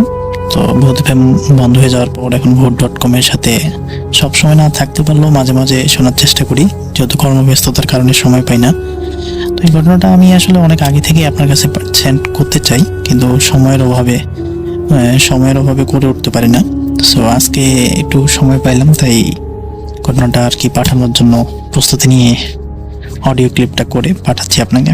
যদি ভালো লাগে তাহলে দর্শকদের শোনাবেন। ঘটনাটা আমার জীবনের সাথেই ঘটে যাওয়া একটা ঘটনা। ঘটনাটার সময়কাল ছিল 2016 কি 17 সালে। ঈদের মেবি রমজান ঈদ কি কোরবানি ঈদের 2 কি 3 দিন আগে। আমার শিওর সময়টা এখন মনে নেই, যেহেতু অনেকদিন হয়ে গেছে ঘটনাটা। তো মূলত আমি যেহেতু একজন ফিজিওথেরাপিস্ট, সো আমি তখন রাজশাহী মেডিকেল কলেজে ইন্টার্নি করি। সো আমাদের মোটামুটি ইন্টার্নি ঈদের জন্য ছুটি দেওয়ার কথা। ওই সময়ই আসলে আমি একটা প্ল্যান করি যে আমরা একটু রাজশাহী মেডিকেল কলেজে মর্গে যাব, মর্গে যাই আসলে লাশ দেখব। তো যেই ভাবা সেই কাজ, আমি আমার বন্ধুদেরকে নিয়ে প্রস্তাব দিই, ওরা সবাই রাজি হয়ে যাই দেখতে। তো আমরা এখানে ঢুকতে গেলে তো বাড়ির লোককে এলাও করে না, আমরা আমাদের কার্ড দেখাই, ওরা আমাদেরকে ঢুকতে দেয়। সবাই ঢুকে দেখি অনেকগুলো লাশ শুয়ে আছে। সো অনেকজন আবার ভয় পায়, বের হয়ে চলে আসে। তো আমি সবগুলো লাশ এই মোটামুটি কাছে যাই, দেখি, ফ্রিজ খুলে দেখে বের হয়ে আসি। সো এটা আসলে আমার ঘটনার সাথে সম্পৃক্ত কিনা আমি জানি না, তবে ঘটনা মূলত শুরু তার পরের দিন থেকে। ওই দিন একটা জিনিসের সাথে একটু কানেকশন আছে বলে এটা আসলে আপনাকে শেয়ার করা। তো যেহেতু তার 2-3 দিন পরে ঈদ, সবাই বাসায় চলে যাবে, তো আমরা সবাই আপন আপন মেসে চলে আসি। তো আমার রুমমেট ওই দিনেই চলে যায় সন্ধ্যার সময়, আর মেসে কম বেশি সবাই চলে গেছিলো, আমি একলাই ছিলাম, কারণ পরের দিন দুপুরের দিকে আমার ট্রেন, সো আমাকে থাকতেই হবে। তো আমি আসলে মূলত ছিলাম একলা। রাতের খাওয়া দাওয়া শেষ করে মোটামুটি আনুমানিক রাত 11:30টার দিকে আমার গরম লাগতেছিল, জানি রাজশাহী শহর একটু গরম। সো আমি বললাম যে একটু ব্যালকনি থেকে ঘুরে আসি। সো আমার ব্যালকনিটা যে পাশে, তার অপোজিট পাশে বারান্দাটার পাশেই রান্নাঘর, আর আমার রুমটা যেখানে দিক দিয়ে বারান্দা দিয়ে ক্রস হয়ে ওয়াশরুম প্লাস রান্নাঘরে যাইতে হয়। তো আমি ব্যালকনির দিকে না যাই কি যেন মনে হলো বারান্দার দিকে আসলাম। তো যখনই আমি বারান্দার দিকে আসলাম, একটা মানে খুব ঠান্ডা একটা আবহাওয়া আমার শরীরে আসে লাগে যায়। তো যখন আমার শরীরে আসে এই ঠান্ডা আবহাওয়াটা লাগে, আমার একটা মানে একটা কেমন যেন একটা শিহরণ বা ভয়ের মতো একটা অনুভব হয়। অবশ্য এটা হয়তো না, এটা হওয়ারও একটা রিজন আছে, কারণ আমি যখনই বের হই, বাতাসটা যখনই আমার শরীরে লাগে, তখনই আমি দেখি আমাদের রান্নাঘর থেকে কয়েকটা পলিথিন মানে সজোরে বারান্দা দিয়ে বের হয়ে নিচে সিঁড়ি দিয়ে নেমে চলে গেল। মানে একটা মানুষ যেভাবে নামে আর কি, গলি দিয়ে নেমে চলে যায়, ঠিক ওই রকম ভাবে কয়েকটা পলিথিন চলে গেল। তো এটা একটু ভয় কিনা জানি না, তবে আমার কাছে একটু উইয়ার্ড লাগছে, এই জন্য আসলে মূলত কথা বলা। তো ওই দিন রাত্রেবেলা আমি চলে আসি রুমে, এই ঘটনার পরে রুমে এসে ঘুমিয়ে যাই। ওই দিন আর কোনো সমস্যা নেই। সকালে উঠে ফ্রেশ হয়ে খাওয়া দাওয়া করে সবকিছু ব্যাগটে গুছিয়ে দুপুরের দিকে আমি ট্রেনে উঠে আমি যেহেতু আমার বাসা দিনাজপুর, আমাকে তখন দিনাজপুরের কোনো ট্রেন ছিল না রাজশাহীর সাথে, নীলফামারী চিলাহাটির 2টা ট্রেন ছিল, তিতুমির বরেন্দ্র। সো আমি দুপুরের ট্রেনটাতে উঠে সৈয়দপুর এসে পৌঁছাই। তো সৈয়দপুর যখন পৌঁছাই তখন আনুমানিক রাত 10:30 বাজে।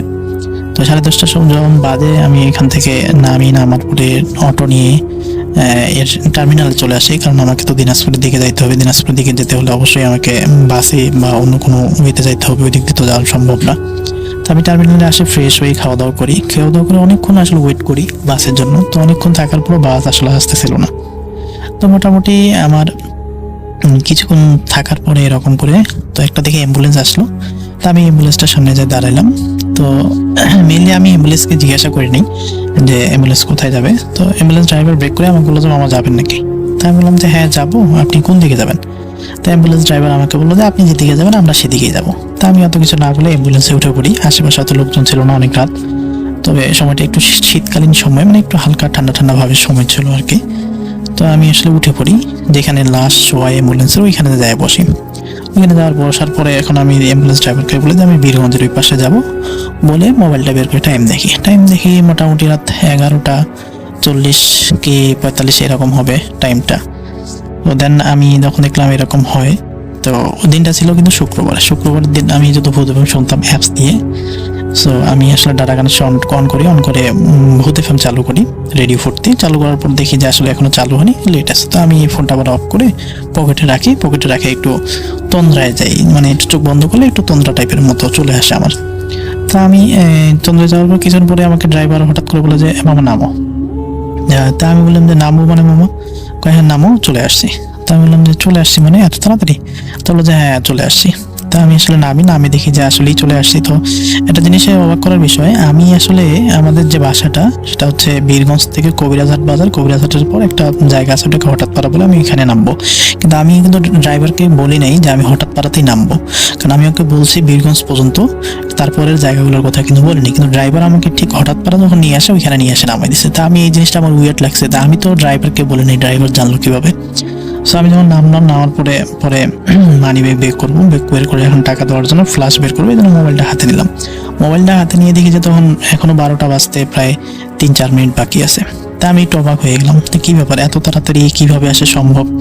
তার মাঝখানে আমার বাবা ফোন দেয়, আমার আব্বু ফোন দেওয়ার কারণে আমি আসলে অতটা জিনিস আমলে নেই না। পরে আমি আব্বু ফোন দিয়ে বললো যে বাবা তুমি কোথায়? তাই বললাম যে আব্বু আমি চলে আসছি এখানে, আমি চলে আসতেছি। আব্বু আবার বললো আমাকে যে মোটরসাইকেল নিয়ে আসবো নাকি। তাই আমি বললাম যে থাক, কাজ থাকবে না, আমি চলে যাবো, কারণ আমার আব্বু একটু অসুস্থ ছিল। আমি চাচ্ছিলাম না এত রাতে আর কি আব্বুকে একটু মানে কষ্ট দিতে। পরে আমি অ্যাম্বুলেন্স ড্রাইভারকে মানে ব্যক্তি বের করে 50 টাকা দিই। পরে অ্যাম্বুলেন্স ড্রাইভার টাকাটা না নিয়ে আমাকে বললো যে থাক লাগবে না মামা, আপনি ডাকে দেন বলে গাড়ি স্টার্ট দিয়ে চলে যায়। সো গাড়ি স্টার্ট দিয়ে যখন চলে যায়, তো আমি একটু অবাক হয়ে যাই। পরে আমি অত কিছু চিন্তা মনে করে মানে আমার বাসায় যাওয়ার পথে মানে রওনা হই। তা আসলে মূলত জায়গাটার বিবরণ দিয়ে দিই। মূল ঘটনা শুরু হয় তখন থেকেই, মানে যেখানে নামছিলাম হঠাৎ পাড়া, এখান থেকে আমার গ্রামের বাসা যেতে মোটামুটি 2 কিলো সামথিং রাস্তা হবে। সো প্রথম 1 কিলো রাস্তা ফাঁকা থাকে, ফাঁকা থাকার পর কিছু বাড়ি থাকে, এই বাড়ির পরে আবার 1 কিলো রাস্তার একটু কম ফাঁকা হবে, তারপরে আমাদের গ্রাম আর কি। সো আমি রাস্তা থেকে যখন নিচের দিকে নামলাম, নিচের দিকে নামার পরে আমার মনে হলো যে সামনে একটা দোকান খোলা আছে, মানে বন্ধ করতেছে এরকম একটা পজিশন। তো আমি দৌড় দিয়ে গেলাম দোকানে, তো আমি স্মোক করতাম, তো এখান থেকে 4টা সিগারেট নিলাম। ভাবলাম যে না, এটা দেখে সিগারেটটা জ্বালাতে জ্বালাতে আমি চলে যাবো একলা একলা। তো মেনলি আমি যখন সিগারেটটা নিলাম, নিয়ে এখান থেকে আসলে রওনা দিলাম বাসায় যাওয়ার পথে। তো মূলত আমি বাসায় যাওয়ার পথে রওনা দিলাম। তো আমি প্রথমে 1 কিলো রাস্তার বিবরণটা আগে দিয়ে দিই, তাহলে লিসেনারদের বুঝতে সুবিধা হবে। তো প্রথম যে 1 কিলো রাস্তা ছিল, প্রথমে একটা বাঁশবাগান বা বাঁশধোপ যাই হোক এরকম একটা ছিল, এটা পার হয়ে যাই একটু সামনে যাই একটা পুকুর ছিল, পুকুরটার পাশে একটা বড় কবরস্থান ছিল, কবরস্থানটা অনেক পুরাতন। কবরস্থানটা পার হয়ে আরেকটা পুলের সাথে একটা বাঁশধোপ ছিল, বাঁশধোপের পরেই যে কয়েকটা বাড়ি, ওই বাড়ির ওইখানে 2-একটা দোকান ছিল আর কি। তো যাই হোক আমি হাঁটা শুরু করলাম, এর মাঝখানে দেখলাম রীতিমধ্যে ভূত এফএম মানে শুরু হয়ে গেছে। তা আমি ভূত এফএম চালু করে দিলাম। ও একটা জিনিস বলে রাখা ভালো যে আমার কিন্তু সাথে ওই সময়টাতে একটা ব্যাগ ছিল, ব্যাগের মধ্যে একটা শার্ট, একটা প্যান্ট আর হচ্ছে একটা ল্যাপটপ ছিল। তো মূলত আমার 2টা অ্যান্ড্রয়েড ফোন ছিল সাথে। তো 2টা অ্যান্ড্রয়েড ফোন থাকার কারণে আমি একটা দিয়ে ফ্ল্যাশ আর একটা দিয়ে ভূত এফএম শুনতেছিলাম। তো দিয়ে যাচ্ছিলাম আর সিগারেট জ্বালালাম, একটা সিগারেট জ্বালায় প্রথম বাস্তবটা পার হয়েছে আর কি, কিছুটা রাস্তা পার হয়ে প্রথম বাস্তব আসলাম। প্রথম বাস্তবটা পার হয়ে একটু সামনে আসতে আমার আসলে একটা ঠান্ডা একটা আবহাওয়া লাগে আর কি। ঠান্ডা আবহাওয়া বলতে লাইক ওই যে আগের দিন রাত্রেবেলা যে আবহাওয়াটা আমার এই যে ব্যালকনিতে বারান্দাতে লাগছিল, ঠিক ওই রকম একটা আবহাওয়া আমার শরীরে আসে লাগে। তো যাই হোক লাগার পরে আমার গাটা একটু সমসম করে উঠে আর কি। তো যাই হোক আমি অত পাত্তা দিই না। তো তারপরে আমি হাঁটতে থাকি, হাঁটতে হাঁটতে একটু সামনে, মানে বাস্তব থেকে একটু সামনে 20-30 পা সামনে যাই, আমি পিছন দিক থেকে একটা শব্দ শুনতে পাই, খট খট খট এরকম একটা শব্দ শুনতে পাই। তো আমি প্রথমে ভাবলাম হয়তো মানে বাড়িতে মানে পিছন দিক থেকে হয়তো কোনো ভ্যান আসতেছে। তো ভ্যানের কথা ভাবে আমি ভাবলাম ভালোই হলো, ভ্যান আসতেছে, তাহলে আমি ভ্যানে করে যাইতে পারবো, হাঁটে যাইতে হবে না। তো এই মনে করেই আসলে মূলত আমি পিছনের দিকে তাকাই, কিন্তু পিছনের দিকে তাকাই মূলত আমি একদম পুরো অবাক হয়ে যাই যে পিছনে তো কোনো ভ্যান নাই, পিছনে কোনো ভ্যান নাই, কিন্তু আমার ঠিক 1.5 হাত দুইটা কুকুরগুলো লাইক ছিল মোটামুটি মানে একদম ফুল সাদা, শিয়ালের মতো একটু লম্বা হবে কুকুর, মানে স্বাভাবিক যে কুকুরের থেকে একটু লম্বা, আর পুরা বডি আর কি সাদা, আর চোখগুলো হয়তো জল করতেছে, মানে লাল যে জল করতেছে তা না, একটু জল করতেছে, মানে রাত্রেবেলা পশুদের চোখের দিকে যেরকম ফ্লাশ ধরলে জল করে এরকম জল করতেছিল। তা আমি প্রথমে আসলে অতটা গুরুত্ব দিইনি, আমি হচ্ছে কুকুরই তো লাইক এটা ব্যাপার না। তো আমি আসলে আমার মতো করে হাঁটতেছিলাম।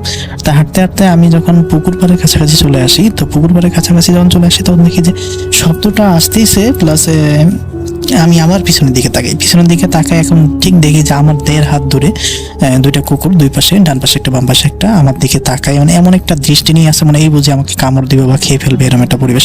সো আমি আরেকটা জিনিস লক্ষ্য করলাম, তখন কুকুরের চোখ 2টা জল করতেছিল, এইরকম না একদম অন্ধকারের মধ্যে লাল হয়ে আছে, মানে লাল হয়ে জল করতেছিল, লাইক মনে যে চোখের মধ্যে দিয়ে রক্ত জমিয়ে রক্ত পড়ে গেলে এটা যেরকম হয় ঠিক এরকম হয়। তা আমি এরকম দেখার পরে রীতিমতো ভয় পেয়ে যাই। ভয় পাওয়ার যাওয়ার কারণে আমি তাড়াতাড়ি করে ভূত এফএম অফ করে দিই। ভূত এফএম অফ করে দিয়ে ওই আমি করি, আমার ফোনে একটা ফোনে সূরা ইয়াসিন চালু করে দিই, আর আমি আয়াতুল কুরসি পড়তে হাঁটা শুরু করি জোরে। তো আমি দেখতেছি যে আমিও হাঁটতেছি, কুকুরগুলো হাঁটতেছে, আমিও হাঁটতেছি, কুকুরগুলো হাঁটতেছে। তা আমি দাঁড়াইলাম, আর কুকুরগুলা দাঁড়ায় যাচ্ছে ঠিক 1.5 হাত ধরে। তা আমি রীতিমতো তো খুব ভয় পেয়ে গেছি যে এগুলা আমার পিছে আসতেছে, এগুলো ভালো না খারাপ। সো তারপরে আমি যখন কবরস্থানের কাছে আসি, তখন আমার কাছে মনে হলো যে শব্দটা কিছুটা কমে গেছে, মানে শব্দটা নাই বললেই চলে। তা আমি একটু ইজি ফিল করলাম যে আসলে কবরস্থান হয়তো বা ভালো জায়গা, এই জন্য হয়তো বা কোনো কিছু নেই। তো আমি কি করি, কবরস্থানের মাঝে যখন আসি তখন পিছনের দিকে আবার তাকাই, পিছনের দিকে যখন তাকাই দেখি তখন তো আমি টোটাল রীতিমতো এত ভয় পেয়ে গেছি যে ঠিক ওই কুকুর 2টা আবার আমার পিছনে, ডান পাশে একটা বাম পাশে একটা আমার দিকে তাকায় আছে, এবং এমন একটা মানে দৃষ্টিতে তাকায় আছে আমি আসলে বলে হয়তো ভাষা দিয়ে বোঝাতে পারবো না এরকমটা। তা আমি রীতিমতো তো প্রচন্ড ভয় পাই, প্রচন্ড ভয় পাওয়ার কারণে আমি আল্লাহু আকবার বলে জোরে দৌড় দেওয়া শুরু করি। তো এই দৌড় দেওয়ার কারণে আমি মানে দৌড় দিচ্ছে যে আমি আমার যে ঘাড়ে যে ব্যাগটা ছিল, এই ব্যাগটা আমার কাছে এত ওজন আর এত ভারী মনে হচ্ছিল যে আমি মনে হয় লাইক 80 কেজি কি 70 কেজি ওজনের একটা বস্তা ঘাড়ের মধ্যে নিয়ে হাঁটতেছি বা দৌড়াচ্ছি, এরকম একটা পরিবেশ। কিন্তু আমি বুঝতে পারতেছিলাম না আমার ব্যাগে যে ওজন, সেই ওজন তো এত বেশি ওজন হওয়ার কথা না, কারণ আমার ব্যাগে শুধু একটা ল্যাপটপ, 2টা কাপড়, এতটুকুই ছিল, আর বেশি কিছুই ছিল না। তাও এত ভারী কেন লাগতেছে? তো আমি এত দ্রুত জোরে জোরে দৌড়ে আসার চেষ্টা করতেছি, মানে আমার রাস্তাটা মনে হয় আগাচ্ছে না, এরকম একটা অবস্থা। তো যাই হোক, আমি আর পিছনের দিকে তাকাই নেই। শব্দটা আসতেছে কিনা আমি অতটা বুঝতে পারিনি, কারণ আমি তো দৌড়াচ্ছিলাম। তো দৌড়াইতে এক পর্যায়ে আমি ওই মোটামুটি যে 1 কিলো রাস্তা যে বাড়িগুলোর সামনে কিন্তু একটা পুল আর একটা বাস্তব ছিল। আমি ওইখানে আসার পরে আমার মনে হয় যে আমি একটু পিছনে তাকায় দেখি। সো আমি পিছনে তাকায় যখন আবার দেখার পরে দেখতেছি সেম লাইক একই রকম ভাবে 1.5 হাত দূরে 2টা কুকুর দুই পাশে আমার দিকে তাকায় আছে সেম দৃষ্টিতে। তো রীতিমতো তো আমি প্রচন্ড ভয় পাই। তারপরে আমি ওদের দিকে মোবাইলের ফ্ল্যাশটা ধরে পিছনের দিকে ঘুরে, মানে ওদের দিকে তাকায় পিছনের দিকে পিছাইতে আমি বাড়িগুলোর যে এই দোকানগুলো আছে ওইখানে চলে আসি। তো ওইখানে চলে আসার পরে তারপরে তো ওই কুকুরগুলোকে দেখতে পাই না। তা আমার কাছে মনে হয় যে ওইখানে একটু দাঁড়াই আর কি। ওইখানে 4টা রাস্তা ছিল, 4টা রাস্তার মধ্যে একটা রাস্তা দিয়ে তো আমি আসলামই, আর 2টা রাস্তা দিয়ে বাইরে গেল, আর একটা রাস্তা আমার গ্রামের রাস্তা। 2টা রাস্তা দিয়ে আমার বাসায় যাওয়া যায়, তার মধ্যে একটা রাস্তা দিয়ে একটু শর্টকাট হয়, একটা রাস্তা দিয়ে একটু ঘোরা হয়। তো আমি আসলে মূলত ওইখানে দাঁড়াই আসলে দেখি যে কুকুরগুলো আসলে কোন দিকে যাবে, কারণ আমি ভাবতেছিলাম যে কুকুরগুলো যে রাস্তায় যাবে তারা অপোজিট পাশের রাস্তা দিয়ে আমি বাসায় যাবো। এই জন্য আমি এখানে একটা দোকানে দাঁড়াই। কিন্তু বলে রাখা ভালো যে অনেক রাত হওয়ার কারণে ওইখানে আসলে মূলত কোনো ছিল না, দোকান খোলা ছিল না, কোনো লোকজন ছিল না। আমি আরেকটা জিনিস ভাবি যে ওই রাস্তার পাশেই, মানে ওই বাড়িগুলোর পাশে আমার ফুপুর বাসা। যদি কুকুরগুলো খুব মানে খারাপ কিছু হয়, তাহলে আমি আমার ফুপুর বাসায় রাতে থাকে, পরের দিন সকালে বাসায় যাব। তো আমি এখানে একটা সিগারেট জ্বালার পর মোটামুটি প্রায় 15 থেকে 20 মিনিটের মতো এখানে বসেছিলাম। দেখি যে না, কোনো কিছু নেই। তো কোনো কিছু না থাকার কারণে আমি ভাবলাম যে যাক, এখন মধ্যে সবকিছু ইজি হয়ে গেল, আর কোনো সমস্যা নেই। তা আমি আবার আস্তে ধীরে সুস্থে হাঁটা শুরু করলাম। তো বাড়িগুলো পার হয়ে আসে, আমি পরবর্তীতে যে 1 কিলো রাস্তা এটা বর্ণনা দিয়ে দিই। এর মাঝখানে 1/2 কিলোর একটু বেশি জায়গা ফাঁকা, তারপরে আমাদের গ্রাম। এই 1/2 কিলোর যে ফাঁকা জায়গার মাঝখানে একটা পুল ছিল, পুলের কাছে একটা কালী মন্দির ছিল। তা আমি বাড়িগুলো পার হয়ে কিছু দূর আসি, নর্মালি কোনো সমস্যা নেই। কিন্তু কিছু দূর পার হয়ে যখনই কালী মন্দিরের কাছাকাছি চলে আসছি, তখনই আমার পিছন দিক থেকে এত শব্দ আর এত হয়, মানে বাতাস হয়। রাস্তার 2 পাশে ইউক্যালিপটাস গাছ ছিল, গাছগুলো মানে ভাঙে যাচ্ছে, ঝড় উঠছে, মানে ঘূর্ণিঝড় টাইপের আর কি, এত বাতাস আর ঝড়। সো আমি ওইখানে বুঝতে পারি যে হয়তো এখানে আরো খারাপ কিছু হতে পারে। তা আমি আর পিছনের দিকে না তাকে আমি আমার মতো করে হাঁটি, জোরে হাঁটি। কিন্তু সেম লাইক একই সিস্টেমে আমার ঘাড়ের যে ব্যাগ এত ভারী, এত ওজন হচ্ছিল। সো এই ওজন আমি আসলে নিতে পারতেছি না, হাঁটতে পারতেছি না, আমার পা ব্যথা করতেছে, এরকম একটা পরিবেশ। তারপরেও আমি হাঁটি আয়তল করছি করতে হাঁটতে থাকি কোনো রকম কষ্ট করে আমি ব্রিজটা পার হয়ে আসি, কালী মন্দিরটা পার হয়ে কিছু দূর আসার পরে আমি তাও পিছনের দিকে তাকাই না, কারণ আমার তখন মনে পড়ে যায় যে পিছনের দিকে বারবার তাকালে ক্ষতি হয়। সো আমি আর পিছনের দিকে না তাকে মোটামুটি হাঁটা শুরু করি। হাঁটতে আমি যখন আমাদের গ্রামের কাছাকাছি চলে আসি, তো গ্রামের কাছাকাছি আসার পরে আমি পিছনের দিকে আবার তাকাই। তো পিছনের দিকে আমি যখন আবার তাকাই, তো এই তাকানোর পরে আমি দেখি যে কুকুরগুলো, 2টা কুকুর আমার থেকে এখন কিছুটা দূরে, ওই সেম কুকুর। আমি যখন বাড়িগুলোর কাছাকাছি চলে আসি, তখন দেখি আমার দিকে তাকায় আছে, আমার রাগই একটা ভাব, মানে খুব রাগ নিয়ে এরকম ভাবে আমার দিকে 2জনে তাকায় আছে, মানে আমাকে এই বুঝে পাইলে খাই ফেলবে বা মারে ফেলবে, এরকম একটা পরিবেশ। তো যাক, আল্লাহর মধ্যে আমি ওইটুকু রাস্তা চলে আসি। তারপরে তো মোটামুটি আমার বাসা কাছেই হয়, 1/2 কিলোর মতো রাস্তা। ওই জায়গাটা আমি মোটামুটি 5 থেকে 10 মিনিটের মধ্যেই চলে আসি। তো বাসায় আসার পরে আমার তো শরীরে প্রচন্ড মানে ঘাম, মানে এত শীতের মধ্যেও, মানে হালকা যে শীত ছিল, শীতের মধ্যে আমি ঘামে একদম, আমার জিন্স প্যান্ট পরা ছিল, জিন্সের প্যান্ট একদম টোটালি ভিজে গেছে। এরকম একটা মনে হয় যে আমি পুকুর থেকে ডুব দিয়ে উঠলাম খালি মাত্র, এরকম একটা পরিবেশ। তো আমি বাসায় আসলাম, বাসায় আসার সঙ্গে সঙ্গে আব্বু আমাকে বকতেছিল যে এতক্ষণ ধরে কোথায় ছিল, ফোন দিলাম তোমাকে, ফোন নাম্বার বন্ধ। তো আমি আর কিছু বললাম না, কিছু না বলার পরে আমি ফ্রেশ হলাম। ফ্রেশ হয়ে আসে আমি ফোনটা হাতে নিয়ে দেখলাম, তখন বাজে অ্যারাউন্ড 2:35। তা আমি একটু অবাক হয়ে গেলাম যে আমি এইটুকু রাস্তা, মানে 2 কিলো সামথিং রাস্তা আসতে আমার 2 ঘন্টা 35 মিনিটের মতো সময় লাগলো। অথচ আমার এই রাস্তাটা আসতে সর্বোচ্চ সময় লাগলে 30 মিনিট সময় লাগতে পারে বা 40 মিনিট সময় লাগতে পারে, এত বেশি সময় তো লাগার কথা না। আর একটা যেটা বিষয় হচ্ছে যে অ্যাম্বুলেন্সটি আমি যা আসলাম 15 থেকে 18 মিনিটে বা 12 থেকে 15 মিনিটের মধ্যে, এটা আসলে যেখানে কম করে হলো মোটরসাইকেল হোক বা বড় বাসেই বা অ্যাম্বুলেন্সেই হোক, 40 মিনিটের আগে তো আসা কখনোই সম্ভব না, প্রায় 65-70 কিলো রাস্তা।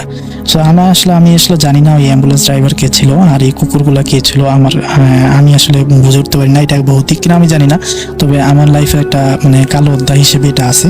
যাই হোক, পরবর্তীতে আমার শরীর আমি করি, ফ্রেশ হয়ে খাওয়া দাওয়া করে ঘুমাই যাই। পরের দিন সকালে আমার কাছে শেয়ার করি, একটু পানি পড়া নিয়ে আসে দেয় আম্মু, পানি পড়া খাইনি। ইনশাল্লাহ আল্লাহর মতে এখন পর্যন্ত সুস্থ আছি, তার কোনো সমস্যা আমার এখন পর্যন্ত হয়নি। যাই হোক, রাসেল ভাই যদি ঘটনাটা ভালো লাগে তাহলে লিসেনারদের শোনাবেন, আর আমার জন্য দোয়া করবেন যেন আল্লাহ যেন এরকম বিপদ আর কাউকে না দেয়। তো আমার কাছে আরও কিছু ঘটনা আছে, যদি ভালো লাগে আমি আস্তে আস্তে সময় করে আরও পাঠাবো ঘটনাগুলো। আল্লাহ হাফিজ, আসসালামু আলাইকুম।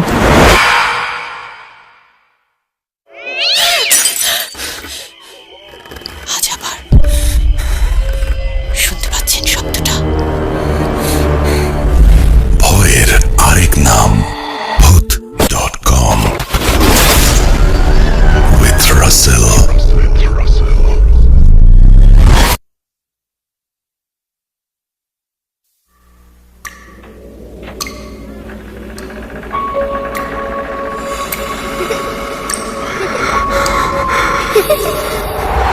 লুকোচুরি খেলবে?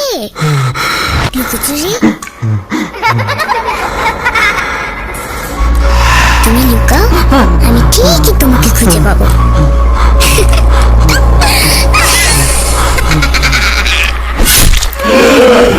Voot.com with Russell.